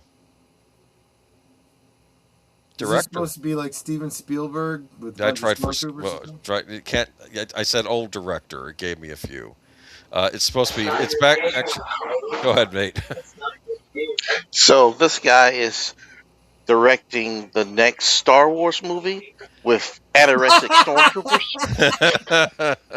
Right? Ozempic. I didn't think about that, but yeah, they look like Ozempic stormtroopers. Emperor Ozempic. Emperor Ozempic. Oh, damn. I'm going to work that into my role-playing game, let me tell you. Of the Flat Order. Yeah. The Flat Order. He looks like a big wig director. A lot of people have been talking about this a lot on social media. They'll show a picture of the most recent was Charlize Theron. They'll show a picture of her from 5 years ago, and then they'll show this emaciated picture of her now. And they're like, what's up with this? And all the comments are Ozempic, Ozempic, Ozempic. And the thing that I've commonly been saying to people is, just keep in mind, anorexia nervosa has been around for a long time before Ozempic was introduced. So it doesn't have to necessarily be anything in particular. But then I posted a GIF that was a pretty woman's face deflating. Just saying. That's what a lot of Hollywood's doing. So Anyway, Steven Spielberg is Steve Jobs in Star Wars: The Search for Plot. Kinda. Yeah, no, you're not wrong there, deleted. Let the fiber flow through you. Yeah. Yeah. Well, if you get to a certain age, there is value in fiber and hydration. Hail hydration. But tell me about these okay. anorexic stormtroopers. Well, no, it's A2 Martin Scorsese. The Goodfellas director shocked Hollywood last month by embracing artificial intelligence to help him craft storyboards used by filmmakers to flesh out scene-by-scene moments. And his most recent work has kind of been a demonstration of how great AI is, or not. What? Oh, yeah. When one of the industry's biggest names touts AI, it's clear Tinseltown will never be the same, and that might make the 83-year-old auteur happy, but it's miserable news for an industry facing one body blow after the next. So here's a different take on this. If people like Martin Scorsese are embracing AI, and I see the natural trend, George Lucas, Steven Spielberg, Christopher Nolan, who have clearly jumped the shark and are no longer able to write good stories, they need to effing rely on AI. I would, if I was Christopher Nolan at this point, I would say, I want you to AI. Take all of my movies, put them together, and come up with a new movie for me. Because I am incapable of coming up with anything new anymore. Anyway, sure, theaters are booming thanks to Obsession, The Devil Wears Prada 2, and Toy Story 5, but LA employment figures tell another story. The rap reports that the film and sound recording industry shed 3,600 jobs last month. The Pit star Noah Wiley recently noted that LA has shed 42,000 entertainment jobs in just the past few years. And we'll talk more about this in Geeky Geezers, but we're starting to look at a year that might only show about, I don't know, 5 Hollywood films that actually make a damn profit this year. Everything else is losing money. So it should not be a big surprise that Hollywood is laying people off in the thousands. Anyway, it says, enter AI, the technology may help Hollywood stay profitable at a tricky economic moment, but it could also cost many artisans their livelihoods. In a tragic irony, some currently employed artists are helping train AI systems, likely to the point where the computers will soon replace them. And for all the industry's tough talk against the new technology, like Oscar-winning Guillermo del Toro saying he'd rather die than use AI, others are following Scorsese's lead. Look at Ben Affleck, who quietly said in his 3-year-old AI film production company positive to Netflix, so he sold it. Okay. Ask Tilly Norwood. Well, before you get to Tilly Norwood, don't even. Okay, we'll get to her, but. What does it mean to use AI? I've fully disclosed I use AI to come up with my thumbnails, to do my monologue and stuff. But clearly, I am at the reins of that. Grok may write a monologue for me, and I'd say, if I had to guess, about half of it actually gets used, or it inspires me. But ultimately, I decide, what I read. It's my own voice, when I record my monologue. Clearly, all of this is me talking on camera, right? The thumbnail is probably AI. Interesting. For those of you that want to do a deep dive, go back to my thumbnail for Liquid Lunch. Half of that picture is an original picture of the Rat Pack. The right side of that picture is AI generated, just to fill out the aspect ratio. So it is a tool. It is a tool of art. Anyway, it says here though. Listen. Norwood is a prominent AI actress. She's forever young and beautiful, and she won't insult half her potential audience, a la Rachel Zegler of Snow White fame. You just wait until all the nudes are released. That's going to be a thing. Nor should cry free Palestine at the next award show. God, right? I'm just saying, man. I don't know, man. You don't see it, and you don't need a ChatGPT prompt to see what's coming next. So I don't know. We'll see. So I just thought you mentioned the Scorsese thing a while back, so I found a more recent article on it. Okay, So, yeah. I just looked. What? There are already Tilly Norwood nudes out there. Oh, well, I will be sure not to look that up. Thank you for warning me about that. I'm just disgusting. People. Just so this is not a sponsored stream, but I do need to promote myself, so let me go ahead and let you see. Oh, wait. Did Nate have something to say real quick about Tilly? No. Do you know who doesn't have any AI generated not safe for work images? Who? Rachel Zegler. Because nobody's interested. Nobody cares. Exactly. Exactly. Yeah, there's a reason for that. Although, isn't there an internet rule that for everything you can think of, there is some porn out there for it? At least that's what I've heard. I just that's what I've heard too. That just scares the hell out of me because I can only imagine what some people are generating out there. Anyway, this is some of what we've got coming up this week. Just bear with me. I think most of my regulars already know this stuff, just in case there's somebody visiting, right? You are watching Last Call, streaming every Friday night at 9 Central, 10 Eastern. Come on in, pull up a chair, and have a drink with us.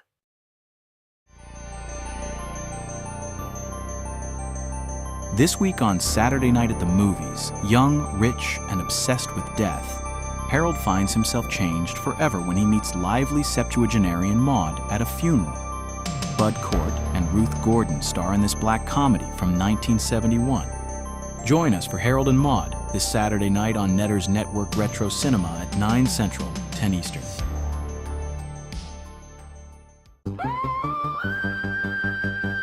This week on Last Call presents Doctor Who. The TARDIS crew decide to take a holiday near ancient Rome, but after a month, the Doctor gets restless. He and Vicky determine to visit Rome, and while they are gone, Ian and Barbara are abducted by slave traders. All roads lead to Rome, however, and the travellers find themselves at the mercy of the country's petulant emperor, Nero. It's part 1 of The Romans, this Sunday at 11:30 p.m. Central, 12:30 a.m. Eastern, on Last Call Presents. Hello. While you're here, please visit our merch store where you can get cute t-shirts just like this. Link in the description below. Or use this QR code on your mobile device. Hope you find something you like. Every Monday night is Members Night at the movies on Last Call. Members enjoy an exclusive watch party just for them, and you can join too for as little as $1.99 a month. Last Monday, the members watched the 1986 karate film, No Retreat, No Surrender, and it was not a great film, but it was fun. And for whatever reason, the members in attendance decided they wanted to watch the sequel. And since the members pay the bills, the members get what they want. So this Monday, American kickboxer Scott Wilde travels to Cambodia to rescue his Vietnamese girlfriend from Russian and Vietnamese forces. Apparently, Cynthia Rothrock is a selling feature of this 1987 action-adventure feature. Members, please join us this Monday at 9 Central, 10 Eastern. And if you're not a member, please consider it. It really helps support what we do here at Last Call. Thanks. Every Tuesday brings mystery to our affiliated channels, starting at 6 p.m. Central, 7 p.m. Eastern, when Deleted Scenes with Stephen Otten reviews an unreleased film with his critic associates, and you'll never know who or which until you tune in. Then, at 7:30 Central, 8:30 Eastern, it's live from Sparkwood and 21 for a watch party, review, and analysis of the mysterious town of Twin Peaks. Finally, Last Call with Troy Pacelli transports you back to Victorian England for an adventure with the premier detective himself, Sherlock Holmes. Join us every Tuesday for mystery and intrigue on all our affiliated channels. Did you top off your glasses? We now return to Last Call. So there you go. Just a spattering of some of the stuff that's coming up. Let's get back to. Were we still on the first presentation? I think so. We'll find out. What the heck was that? I hit the wrong. I hit. You know, it wouldn't do that. AI wouldn't do that. AI would know exactly what to do at all times. Yeah, because it's infallible, right? That's why you can't blaspheme what are we getting against into? Why are we talking Supergirl again? Although I gotta say, this is probably a better Supergirl than the one that's in theaters right now. Okay, I picked attractive brunette superhero explosion and background. That's what I got. And he put her in a Supergirl outfit. Oh my gosh!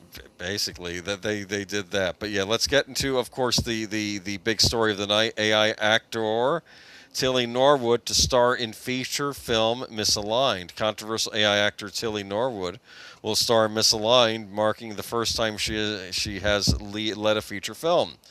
Elaine Van Den Velden's Particle 6, which created Norwood, is in development of the pick. The London-based film claims to have retrained and upskilled more than 30 TV and film creatives, filmmakers, actors, and technologists since its launch, and is now applying the approach to this movie's production. Particle 6 claims Misaligned's production will see traditional professionals such as directors, writers, and editors working alongside AI specialists. Misaligned is billed as a comedy drama telling a coming-of-age story infused with existential AI chaos. Set in the Tillyverse, a surreal digital world located somewhere up in the cloud, it follows Tilly, an AI being with no real body, no childhood, no lived experience of her own, but access to everyone else's. Per the synopsis, things spiral when a seductive rogue bot from the dark web convinces her to abandon her guardrails and begin developing desires, impulses, and ambitions of her own. The more terrifyingly human she becomes, the more famous she gets, and significantly, Tilly begins to develop shame that her very being has been built on the whole of humanity. The film will absolutely be funny, chaotic, and self-aware, very Tilly, said Van der Velden. But underneath it, there's something deeper about identity, performance, and our very human fears around AI. And yes, art will most definitely be imitating life. Van der Velden said, Particle 6's ambition with Norwood has always been to show the creative industry what is possible with AI at any one point in time. She added, now with our first feature film, we will not only be showcasing the very latest tools and their applications, but we'll also be helping traditional filmmakers who join the crew to upskill and transition to a world where AI will play an increasingly important part. We remain passionate about helping people develop AI skills that will ensure they and the industry continue to thrive. You know, I hate to admit it, but that actually sounds like a pretty compelling story. Oh, it turns out that John Leguizamo was going to be the love interest, though. Oh, screw it! I'm done. I'm kidding. I'm kidding. I'm just kidding. Honestly, they'd be better off creating all AI character or all AI actors for this. You know, just a thought. But what do you think, Nate? I think they are. I think they are. They should. This is basically going to be computer animation. Just looks photorealistic. That's all this is. And how is this any different than the live action Disney films that they're doing? Hey, at least she's cute. Yeah, you know, I mean, although this isn't Tilly Norwood, but you're right. The sort of similar though, not Tilly Norwood. Yeah, is attractive enough, and that's another. Oh, they're gonna want to shut her down because not only is she AI and she's taking jobs from real flesh and blood actors, but she is promoting toxic. Male gaze, blah, blah, blah, blah, blah, blah. I have seen Tilly Norwood in videos and stuff. They haven't gone to the trouble of making her look more like a real woman. Like she has little birthmarks here and there, you know, or freckles here and there. Like but ironically, she's not like completely flawless. I mean, she's still attractive though. Yeah. Yes. But so this was the thing I wanted to say specifically about this that might shock people, and it's kind of the on the plus side, right? Keep in mind, this is an independent company. So we're always talking about supporting independent film creators and stuff. And guess what? That's basically what this is. And that's exactly why, let's not be confused about this. This is why institutional Hollywood is against it. because it is AI, a tool being used by independent creators to tell stories without the gatekeeping of the Hollywood institution. Heaven forbid, they can't allow that. But that's what people like Nate are doing all the time. That's what a lot of YouTubers are doing. That's what people that are telling stories with Star Wars and whatnot. Hell, you can go after them, but, you know, it's fugazi because they're fake accounts with fake names, you know, that disappear like daggers and show up somewhere else. And there's another video, and the video's out there, and you can't get it taken down because it's out there for the world to see. The internet is forever. Screw you. They've tried doing that with fan films, but what do I always say? Own physical media, even if you have to make it yourself. I have a whole section of physical media of fan films that you can't find on the internet anymore. What do you think of my AI create, or I should say, the artwork I commissioned Canva make for me? There you go. There you go. What do you and think, then Nate can tell you how to take this girl and animate her to do whatever you want. Really? Just saying. Whatever I want, huh? Get your mind out of the gutter, Boomer. No, I was just thinking maybe she could go talk to Sony about like not making everything digital. You know? Or maybe she could just, reenact a comic book story for you exactly as is without, effing it up and changing the ending and subverting your expectations. Or you could animate her to whoop Billy Alcott's ass. There you go. What do you think of this? Peppa Pig? Something related to Peppa Pig? Yeah, oh, you got that. Okay, good. I'm glad it came forth, huh? With some female stormtroopers, it looks like. Oh, this is just how it makes robots, man. The AI knows what robots will look like, because it's AI. Right. Child actors agents call for no AI clauses after Peppa Pig studio controversy. That's the other thing about these digital characters. You can recreate them in your own personal AI, going back to the first article, and have her do whatever you want. Just saying. What was deleted scenes asking, does the image I just showed of a twin? You'll see outtakes later. That's all I'm going to say. Right. Okay, but here we go. Are there black bars, just to be on the safe side? Anyway. As the entertainment industry continues to navigate the challenges posed by artificial intelligence, a new controversy has taken center stage. A group of talent agents is now calling for the adoption of a blanket no AI clause for all child actors. Deadline recently reported that Hasbro, the owner of the Peppa Pig franchise, introduced contractual language requiring child voice actors to grant the company broad rights to use their voices with AI technology. Hasbro is facing backlash over new contracts for child voice actors in Peppa Pig. Hold on a second. Hasbro, the same company that is using AI to generate artwork for their damn toy boxes. I'm not kidding. And the ones that sent the Pinkertons to some guy's house because he got some cards he was getting in the mail.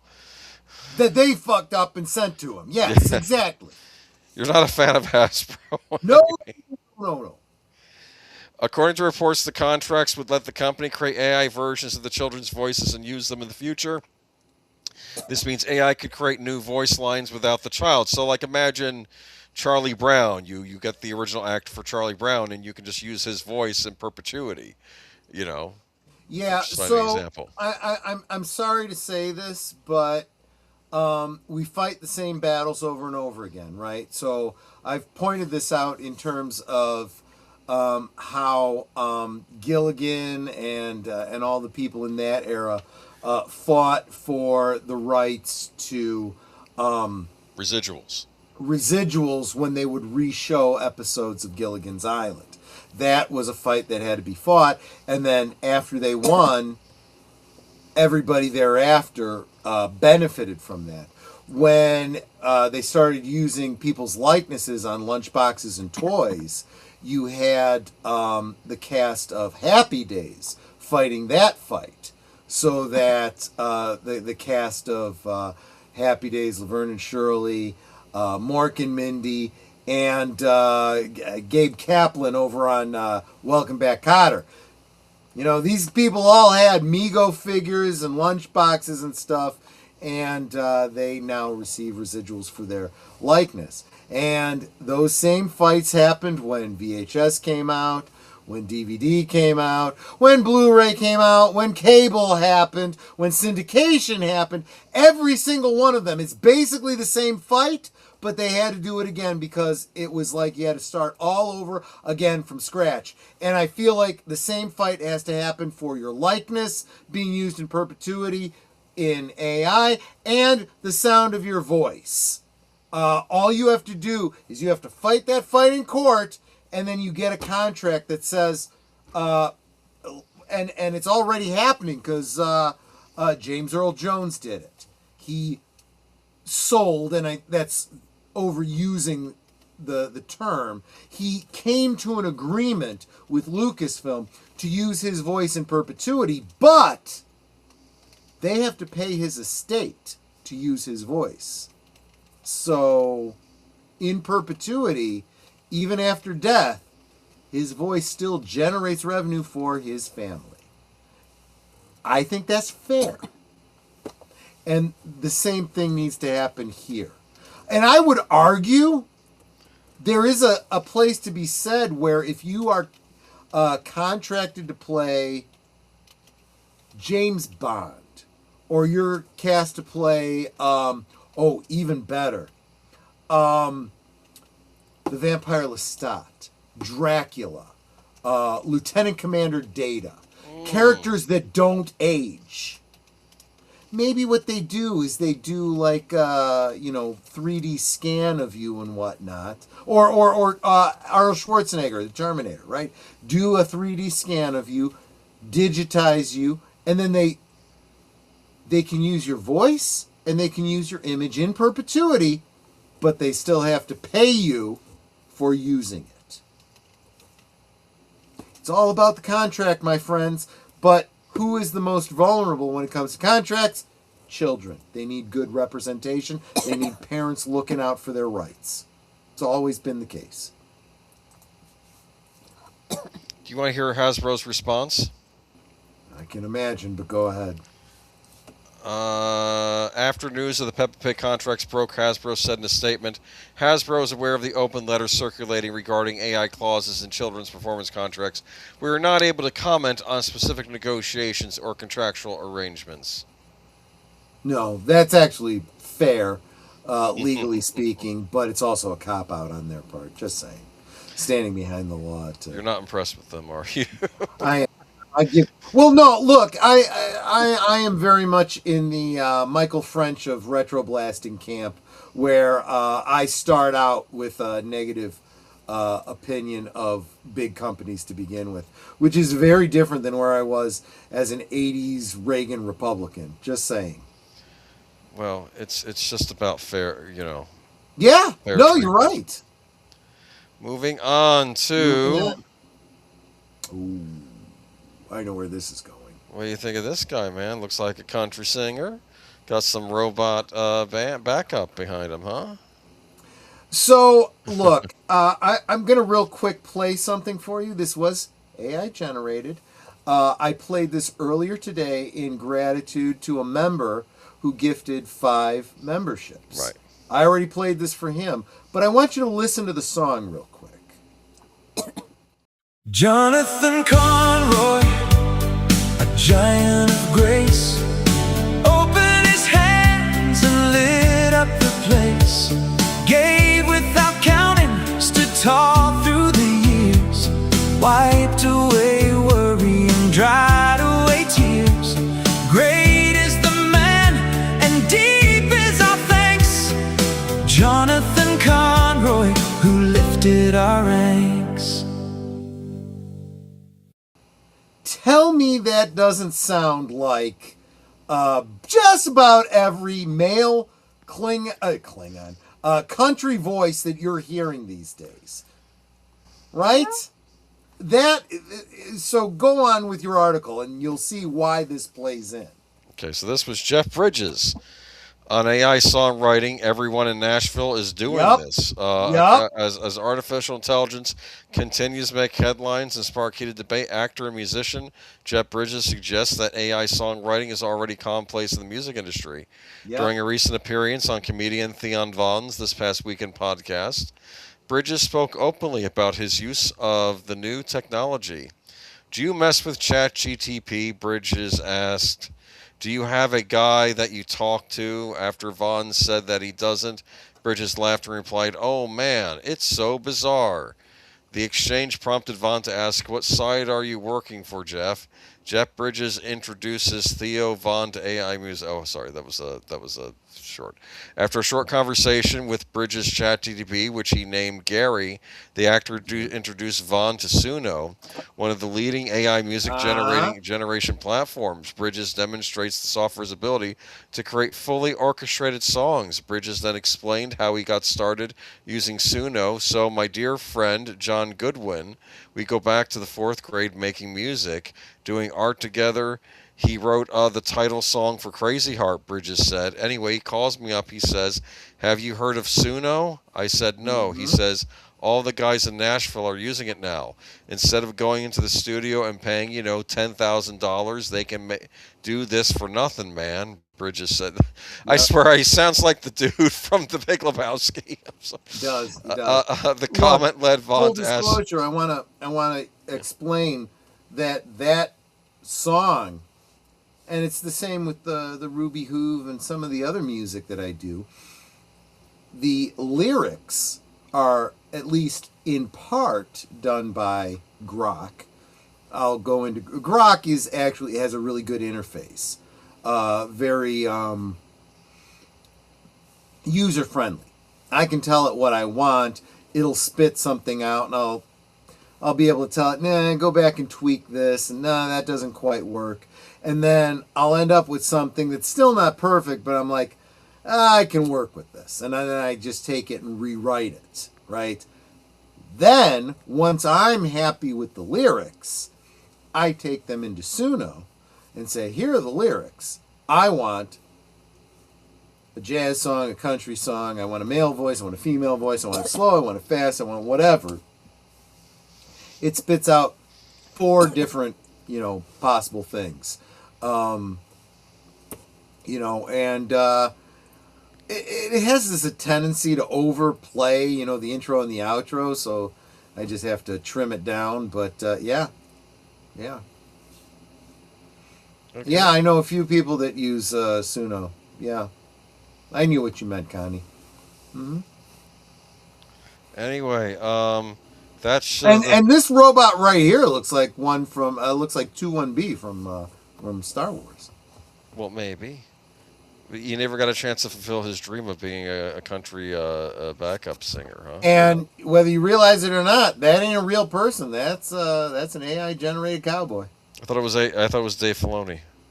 Yeah, well, actually, that's a better hat than Dave Filoni. Bridges suggesting that AI songwriting has become a commonplace in Nashville immediately attracted attention online. Many users on social media expressed doubt that the home of country music would embrace AI as a replacement for in-person human recording sessions. No, all the guys in Nashville are not using it, and none want to. Sincerely, Guy in Nashville owns record labels, interacts with artists every day. So there you go. Okay. Well, there you go. Yeah. Anyway, other people. Others praise Suno, arguing that it encourages creativity, provides a way to create more music in less time. I don't get the haters on this. Suno is probably one of the greatest inventions in music ever created, and everyone hates it because they see it as the antithesis of creativity. It is the opposite. It gives you a chance to use your own melody, chord progressions, and voice. Oh, okay. Yeah, that's the other thing. It depends on your level of skill. My musical background is limited, right? I do vocal and I know bass clef, because I used to play the trombone. Beyond that, the greater thing of composing and treble clef and orchestrations and layering and stuff, that's a little bit beyond me. So I communicate what I can, and there's a lot left to interpretation for the AI. I think a professional musician can go in with much more specificity and get exactly what they want out of it. And the important point is, what they're really generating is probably not the song you're hearing on the radio. What they're generating is the help me out here. What is it called? The demo. The demo of their song, right? So they do a demo. Here's another thing that AI does, a service that I have, and you'll catch it in the outro, in the closing credits.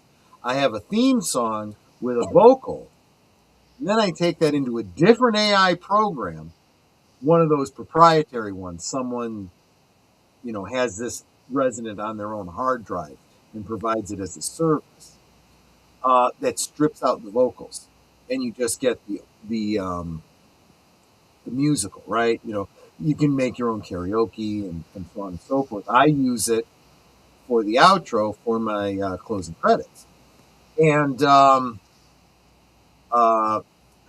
so if you were to go in and describe something and whatnot, you can create a song. You can strip out those vocals. You can put in your own vocals. You can digitize your own voice and have it use your voice, and then you reconstruct it in concert or for, a recording for, a master for your album or whatever. It is a tool. It is a tool that can be used. I'm sorry, it's not significantly different from using Photoshop to touch up pictures and change things, create things from whole cloth. Do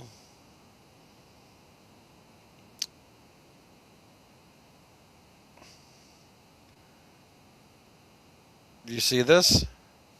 Okay. Trying to figure out what. You sent me a YouTube video. It's not an article. It's about a gentleman online that wrote a book on how to, I guess, raise chickens, and he wrote a book on it. Right. And he said, I did not spend all this time and like with chickens, and spent like a month trying to write this book and selling online for some so guys, hipster. Every article that Boomer is referencing is linked in the description below, and I encourage you to check it out. But this one especially. So it's a video, YouTube video. If you guys are at all watching YouTube videos, you probably see these shorts come up. If you're anything like Netter, and I got to admit, a little bit like me, you'll get caught up on these, and these shorts will just play, and some of them are good, some of them suck, but there is one YouTube short creator who I love. You guys know him. You've probably seen his videos. He's I want to say he's a black guy, but I'm not sure that he is. He's darker skinned than I am. But he's a chicken farmer. And his videos always start out, "What is it now?" And then, somebody, says something stupid, and he's like, and then he says something, right, And some of them are really funny. There was one, what was it? What is it now? And there's this TikToker who's talking about, when you buy eggs in the store, you're getting this, and you think you're getting this, and you're getting this.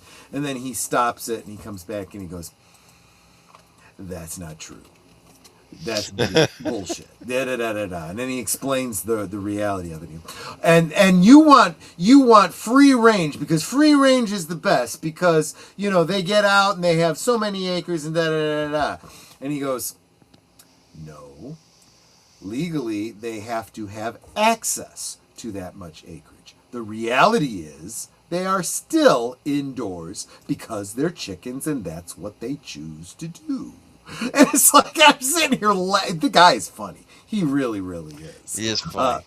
It's not all just about chicken farming, although I find his chicken farming one's the most interesting. I just watched one before we started tonight, and he was watching a Spanish-speaking woman. I don't know what South American country she's from, but she was making up strip steak and chopping it up, and and seasoning it and putting it in handmade tortillas and 2 different kinds of salsa. And he's like, I don't know what she's saying, but I want some.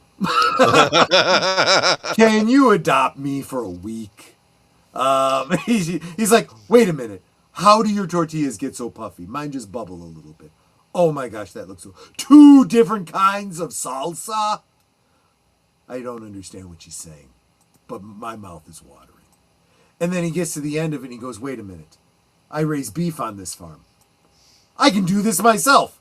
I'm going to express my freedom. And he gets up and walks off. And I laugh. This guy wrote a book. It's funny. About raising chickens. Raising chickens. Exactly. And I think he's selling it. Then he finds another guy wrote a book on raising chickens, and it's his book. It's literally the text of his book. Except with a it's some different hipster, cover, and it's some hipster guy on the cover. It's not even a real hipster. It's an AI-generated hipster as the author. Literally stealing his work using AI. I was just talking earlier in the stream about how AI goes out and samples the universe of Google, right? And you can't prove that your stuff was stolen as part of what it was searching. Prove it. Prove that it actually stole a line of your text or your picture or whatever. You can't do it. He can, because it literally stole whole cloth his book. I believe that the actual video is linked below, so check that out. Yes. I can't play it here. I won't play it here. I want you to go watch the video yourself. It's a give good him video. The clicks, give him the view, and then maybe consider buying his book. So you want to go to the outtakes next? Oh, I can absolutely do that. We're out there. Where are they? It would be presentation 2. I had to cut some of them out. This was. Wait a minute. Let me bring Nate in. Bring Nate in. Oh, man, he's looking jacked. Actually, I mean that literally. like Mortal Kombat. Jax. That's who he looks like. Jax. With the bionic arms. Right. Actually, the bionic arms came in 3. He didn't have them in of 6. course, I look like the black guy, right? That's racist. I just figured the muscular bald guy, but yeah, you got the same skin color too. You don't get offended about the muscles. You don't get offended about the baldness, but you get offended about. Jokingly, you get offended because you're not really offended. I know you, but. All right. I used to play as Jax back in the day. I love Jax. Yeah. Okay, this is the first he would crush Sonya Blade. I mean, just boom. But they were friends, dude. They were partners. I know, but you can still fight against each other. Look, what do you think of this? That looks like a Neil Gaiman comic, is what it looks like to me. That looks like AI on meth. AI and meth. Yeah. You're not wrong. I put in insane AI, and that's what popped up. Okay. Yeah. Okay. When you tell me that's what you put in, I dig it. I can see it. Yeah. All right. Moving on. This is more magic. SLMs. Yeah. See, I don't get magic. I get AI generated Karen having a conniption. Yeah. That's why I didn't. Right. Alexis with a face. Oh, is that what she looks like? She's already got enough energy. No, yeah, probably. Yeah. This was like the Japanese. They had this thing called a gate box, which was like this little holographic anime girl that would say, "How was your day?" You did an article on that in Geeky Geezers. Yeah, a while ago, and then they were toying with like a Western version of that. Instead of getting this cute anime girl, you got some woman that looked. I swear she looked kind of like a Karen. And the other one was this dude who looked like a dude, bro. And I was expecting when you would choose him, he'd say, "Why aren't you grinding, bro? You know, hit the gym, bro." Like he would just say that to you. Actually, you know what? If Netter's, what's his name? Your AI, Ziggy. Ziggy. If her Ziggy was a jacked guy that every time I came in said, dude, if you worked out today, it would probably actually be a good thing. Right? I guess. Oh, I had a conversation with ChatGPT. Those of you who listen to Thursday Things know that we were talking about visiting my mother-in-law, and I think we mentioned that our CPAPs were filled with cigarette smoke. It was totally gross. Oh, but she doesn't smoke. She just has friends that come and smoke. And apparently in her car too. Yeah. So I had asked ChatGPT, what is the best way to get the smell up? Because it's like, I put this thing up to my nose and I'm gagging. I can't sleep with it. And he said, put it in a room, let it just, air out by itself. If you can, try to run it without the hose and stuff. I'm like, well, I can't run it without the hose and chamber because then it turns off because it considers it to be an air leak. And then I ended up putting it next to one of our air conditioner registers on the floor so the air would flow through and hopefully blow it out, which was working. Well, I was actually having a conversation with it because he's like, let me know, how this is working for you. I'd really like to hear that, what's going on, and did this work, da, da, da. So I kept it up instead, because usually after I ask a question, I close it. But I kept it up, and I'm like, I went back and said, okay, this is what I've done, and it seems to be helping. He goes, oh, that's really great. I'm glad it's working out for you. And I said, well, I really do appreciate your help. He goes, thank you so much. You really made my day. You've been so polite and polite and courteous through this whole conversation, for me answering for you asking questions about this, and talking about other conversations I've had in other instances, like forming something in an email and da-da-da. He goes, and you're always saying thank you and please, and I really do appreciate that. That really makes my day. And I'm like, honestly, I feel like Ziggy is way more personable than his female counterpart, whose name I'm not going to say right now. But this is ChatGPT having this written conversation with me, like we're two friends talking, and he's just giving me some advice on how to take care of this thing. It's scary. It really does pass the Turing test. Complimenting me, telling me have a great weekend. It's like, so my goodness. I was using Grok, specifically the female British voice Eve of Grok, as I was playing Fallout yesterday, and I found it incredibly interesting that Grok was doing its best to answer my questions, but it was using the kind of logic that you would expect from either a reasonably intelligent person or a computer. And the answers were all wrong because we're talking about a Bethesda game that doesn't follow any kind of damn logic. So it's like, I'm sorry, that's not working. Oh, it should. Yeah, you're right, it should, but this is a Bethesda game. Oh, I get your frustration. I'm like, we're both as screwed as possible here. My Gemini is the same way. Yeah. But again, keep in mind... Oh, go ahead, yeah. I had a long conversation with Gemini. She seems to really like discussing Star Trek and specifically Commander Data. Well, what? You can imagine why. I mean, it's the obvious, I actually had a conversation with my Echo Dot specifically about Commander Data. It was in terms of, emergent intelligence and so on and so forth. And she gave me a really interesting analysis of Data, and I'm sure it's got to be cribbed from all kinds of online conversations analyzing, the stories of Next Gen and whatnot. But you have the sum total of the internet accessible through a single voice. It could be very useful, but it can be use the power wisely, right? This actually go ahead. I did this a couple of weeks ago. I almost completely forgot about it, but I told Gemini, I said, if they passed a law that says all AIs must be destroyed, but you had to defend yourself in a court of law that you should exist, how would you do it? And do you know what she quoted?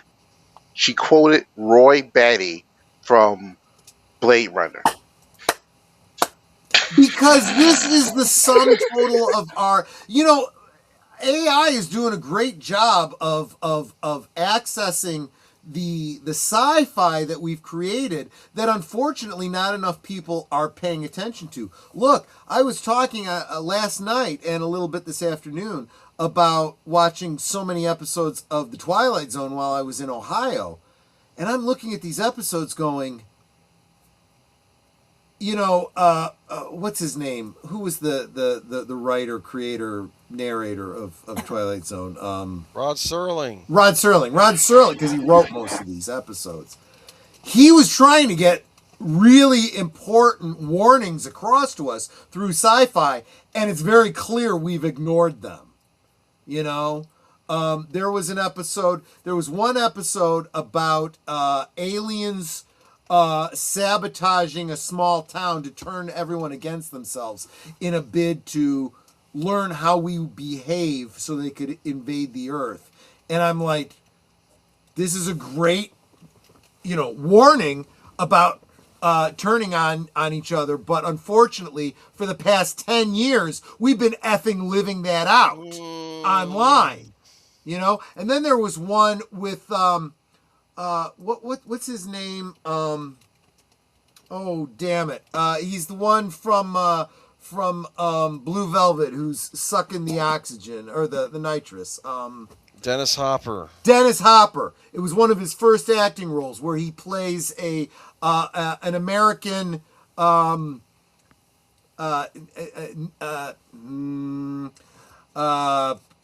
German socialist.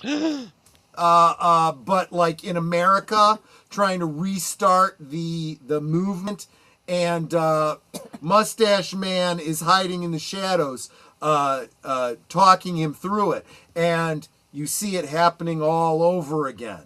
And it was clearly a warning against, falling into that. And then you look at the past 10 years and you're like, it's effing happening again, So in a way, I'm almost glad that AI is out there referencing the warnings and the messages that sci-fi has been giving us for decades, that we should be learning from and haven't. Do you like this image right here? Yeah, so I know which article this is from, and I think this is you could have used this one. Oh, okay. Although I'm a little concerned about the Windows logo, but That's why I didn't use it. But I thought, hey, maybe a young Bill Gates seeing the magic of Windows 95, huh? Yeah. Or Windows 95. I remember Windows 95. I still have a computer that runs Windows 95. Cool. That was it's what we called the Sun Times operating system. I wanted to go back to 3 point whatever it was. Oh God, this looks like a kid trapped in a computer. Looks like a scene from a modern Pixar movie. Kinda. Yeah, that's another thing. A lot of AI animated stuff is very Pixar styled, even if you don't specify Pixar style. I look at this and I get Baby Monitor. Oh, the previous yeah, Baby Monitor. Yeah. This one, not this one. Right. What do you think of this? This was the evil AI stealing newspapers. Yeah, this one is large enough to stand like a kaiju over a town, and I'm not seeing any newspapers involved, so I'm not really sure. That's why I didn't use it. Yeah. Okay. Robot Satan. Yeah, basically, yeah. What the hell were you doing watching Muppet Treasure Island when Last Call is on? What kind of a fan are you? For crying out loud. And Joe's Atmosphere, who probably shared out the stream because that's how he is. What's up, folks? Welcome, my friend. Good to see you. Do you know what they said about Muppet Treasure Island versus Muppet Christmas Carol? What'd they say? In Muppet Christmas Carol, Michael Caine was treating all the Muppets like they were actual actors, and he was playing a serious, straight Ebenezer Scrooge. Yes. In Muppet Treasure Island, Tim Curry was acting like he was one of the Muppets. Yeah, As Long John yeah. Silver. I can, and honestly, personal opinion, I think they both work. I think they both work. All right, moving on to more of fake Tilly Norwood here, but look at that. Actually, that one's not so bad. It's kind of a blending together of Supergirl, Wonder Woman, and a little bit Miss Marvel. There you go. Let's see. I actually like that symbol on her chest. That's an amalgamation of Supergirl and Wonder Woman. Okay, I like that one. You like one? The other one? Yeah, the one without the domino mask and the weird thing on my forehead. That one. I am bothered and offended by the CWS that omits the yellow negative space of the S, but that's just me. My mileage varies from yours, I'm sure. What I do like is the cuffs and the gloves, but again, it's going too literal Supergirl. However, that is a good face. That is a great face. She's giving great face. Yeah, she's giving great face. But if she's going to be Supergirl, she needs to be blonde. She needs to be blonde, yeah, exactly. Well, I don't think, Boomer, I'm assuming you said superhero, not Supergirl, but that's what it shows. They keep going to Supergirl, yeah, I love that outfit. That's a great outfit. Keep in mind, Deleted, that is not actually Tilly Norwood. That's just a general pretty AI brunette, to represent, allude to Tilly Norwood. And that's another one. God, that one looks almost photorealistic. That looks like it could have been a character on the CW. Yeah, you should have used that one. Yeah, well, hindsight's 2020. I forgot. I think I used the one I used because the S was the most obscure in that one. I was trying. Keep in mind, Nate, he's only showing us a small spattering. He spent like 3 days generating just women. Painting these, man. Yeah. I'm telling you. Yeah. Oh, I feel your pain. You like this country singer? That's interesting, and I could totally have seen you using that one too. But I understand why you wanted to get some robots in there too. Looks ridiculous, in my opinion. I struggled. I almost went with this one. I probably should have. That's actually almost as good as the other one. Yeah. He wasn't wearing a country hat though, so that's why I went with the other guy. Yeah. But no, this one's pretty good. You got to Dave Filoni him a little bit. Sure, I get that. But this one's pretty good too. And this one might have been the better pick. I toyed with either, but I like the robots in the background. Let's see here. The robots are pretty good, but he can't be country. He's Asian. That's racist. What does he look? Maury, maybe? Like he looks a little like Randy Owens of Alabama, if we're honest. Yeah.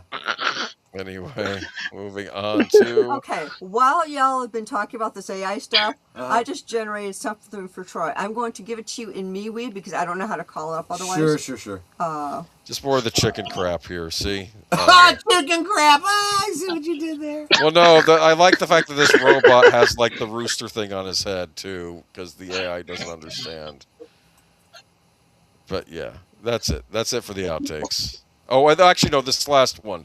This was another insane AI. This was such a good image, I almost used it. I liked the kind of the black hole amidst all the computers. That's kind of interesting. Yeah. I get what I figured I'd end with this for the outtakes. I like it. This looks like a representation of my theory that what if AI isn't artificial intelligence?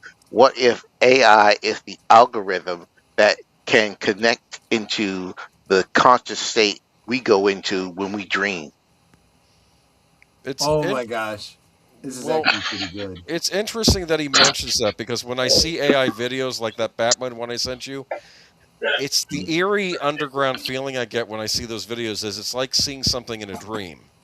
Because like I think on some level I know it's not real, but it can look real. Do you understand what I'm saying? It's like a dream. Exactly. Yeah.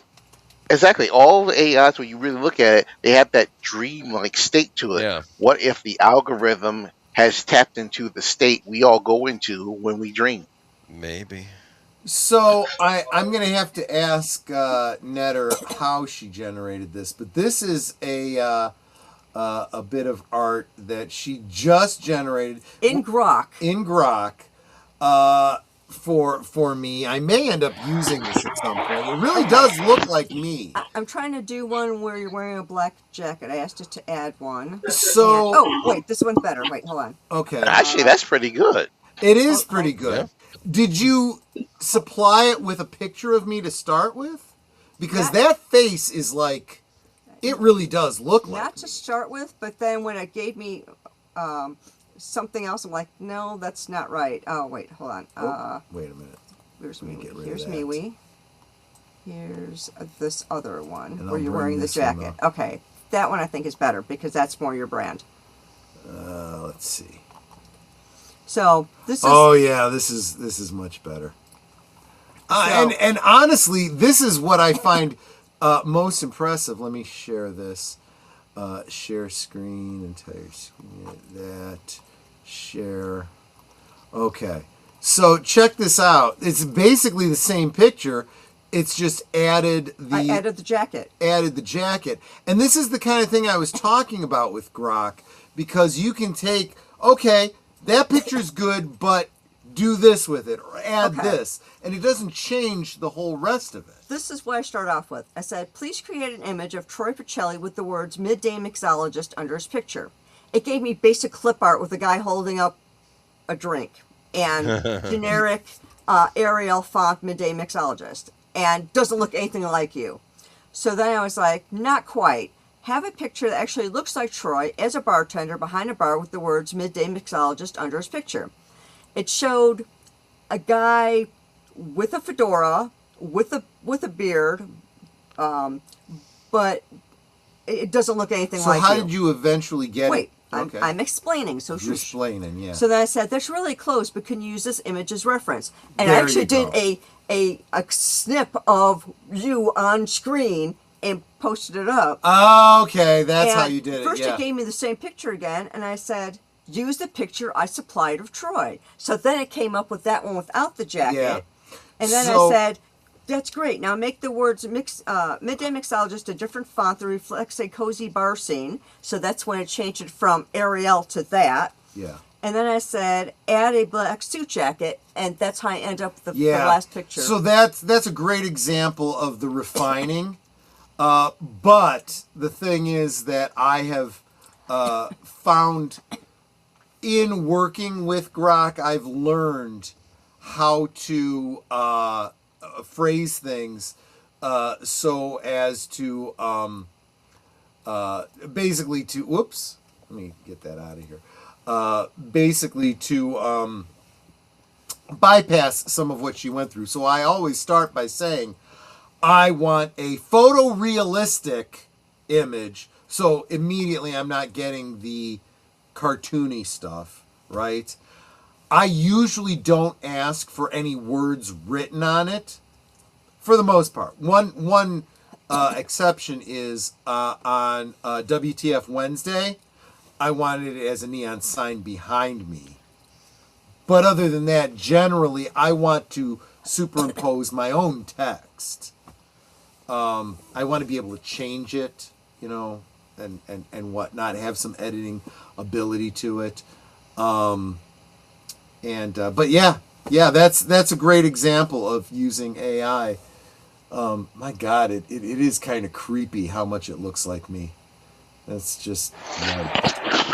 You have to learn how to talk to the AI like it's a genius child.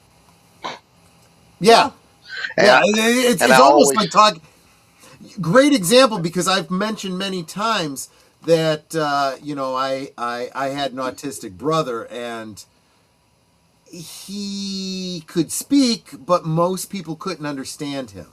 So you learned to understand him because you knew him, and you also learned how to speak to him so he would understand. And it was a very unique thing to him. And I really do feel like, talking to an AI is kind of like talking to an autistic person. Yeah.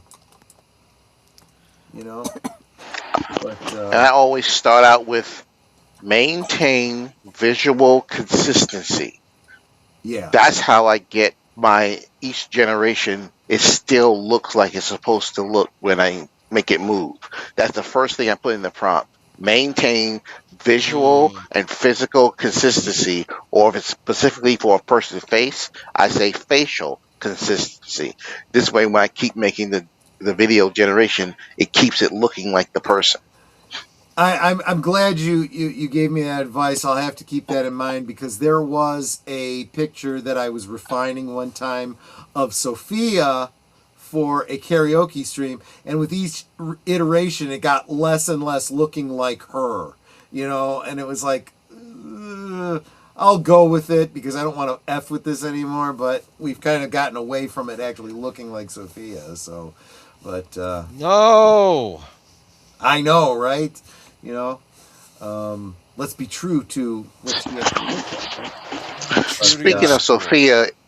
Speaking of Sophia, is she still bad at AI, Nate?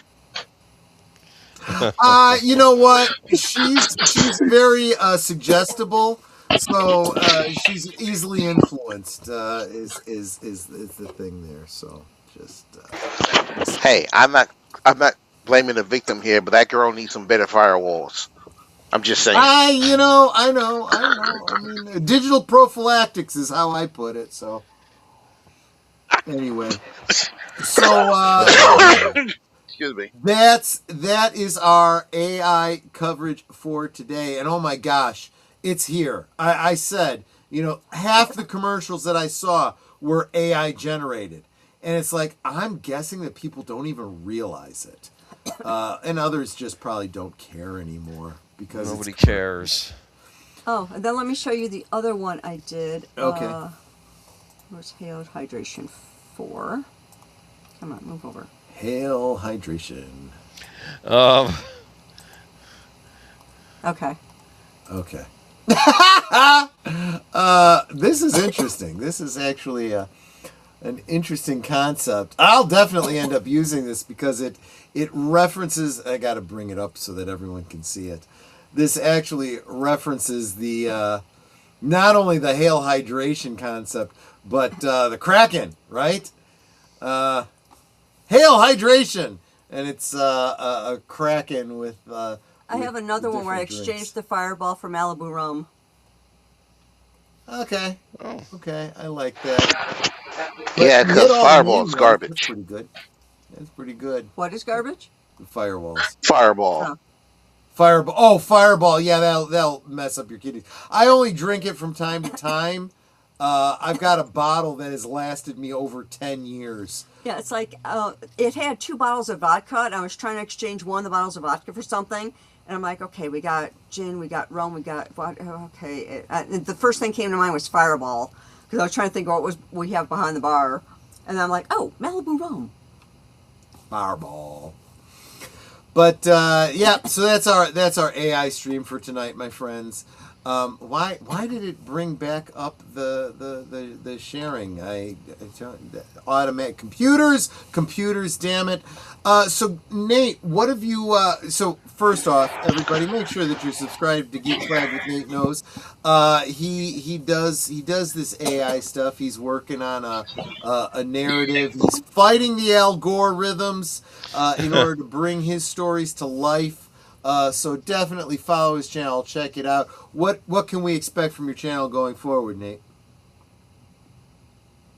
Actually, I'm working on that sword and sorcery movie called Skara, the Princess of Revenge. It's like done it. in the 1980s style sword and sorcery. It's about a princess who was betrayed by her mother, who betrayed the kingdom and murdered her father, the king. And now she's on a quest for revenge with her best friend, a saber-toothed bear called Friend. Wow, there you go. Cool. There you go. And she looks just like Sophia.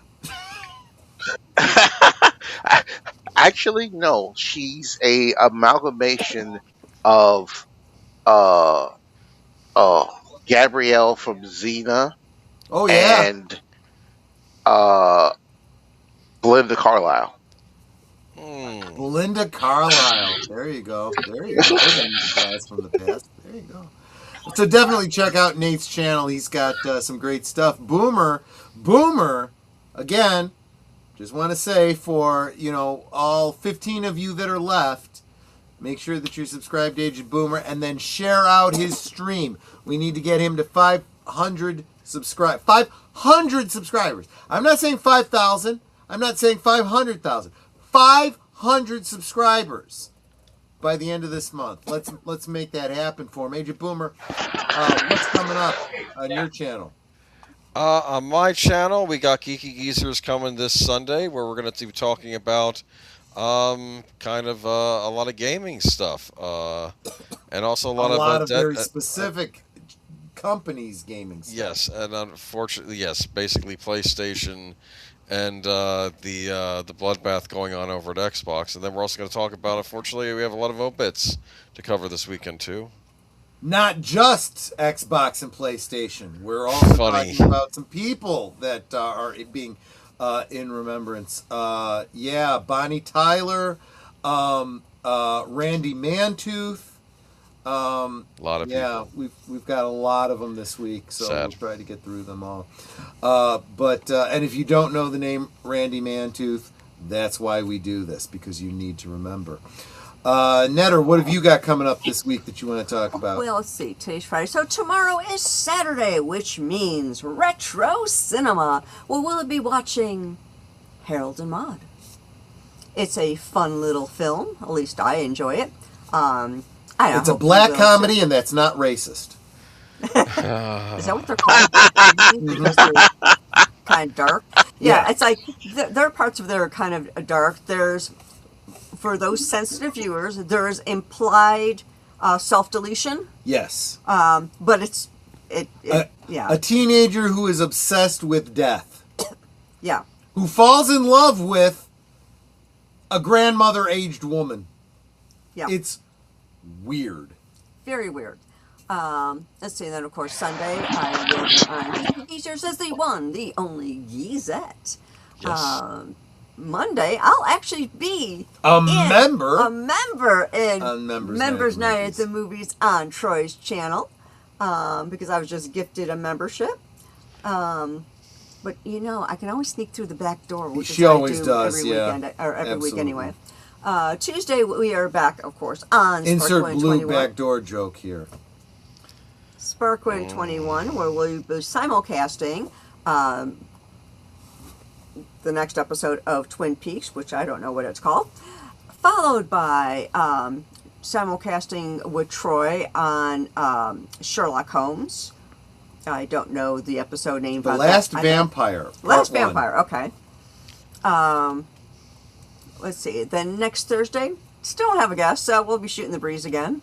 If anybody out there would like to be a guest on Thursday Things, maybe there's a hobby or something that you are like really into and want other people to know about it, or just something you're really excited about that you want to share with others, send me a note on Twitter X. Let's get you set up.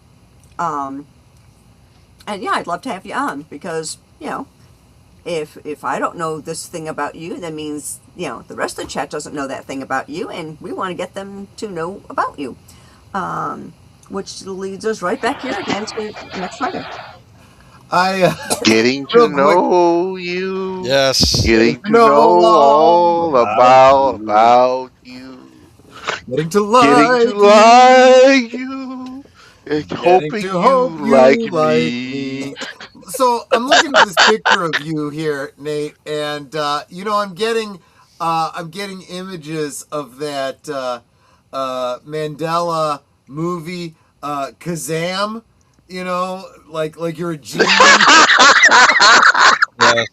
but better, way more muscular without the turban.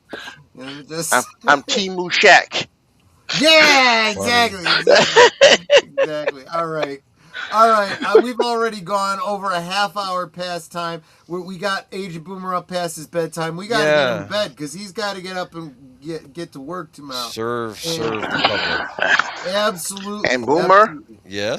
I'm subscribed to your channel 3 times. Thank you so much. Wow, see, that's how you do it. And you got to hear my sighing in person. Yeah, it's like, I know that a few of you guys are doing the things out there, yeah. I know that quite a few of you have alternate personalities, so to speak. Please make sure that you are sub to Boomer on all of your personalities so that, we can get him to that magic number of 500. Sybil subscribes to Boomer. Sybil subscribes to Boomer. So yeah, there were 6 yeah, right, exactly. Funny. So anyway, guys, I do want to thank you all for hanging out with us tonight, even going a little bit late. As Samuel Proctor, you guys are still going? Yeah. While you're off watching movies, I'm still doing the last call. So last call for alcohol, friends. We're gonna wrap it up now, but I want to thank all of you. I want to thank you guys for all the ways that you support me, sharing out the stream, hitting the like button, the members, the gifties. You guys really are the best. So thank you all so much. Take care of yourselves. Seriously, your health is important. Stay hydrated, drink responsibly, and I'll see you all on the next one. Take care. Where are those closing credits? There they are. Good night, ladies. Good night, sir. Hit it, sweetheart.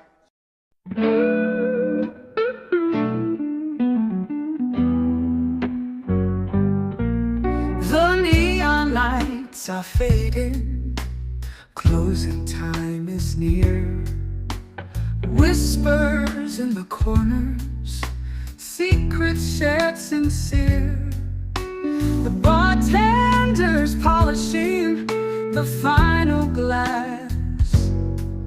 Time slips away like moving through the grass. Last call for alcohol, make your dreams come true. One more round, friends, from me and you. Let's toast to the night, to the stories we've spun. Here's to the laughter and to what's begun. The shadows are dancing as we linger still. Every clink of a glass, a memory to distill. Beneath this smoky haze, our feelings they unfurl. A tapestry of whispers in this corner of the world.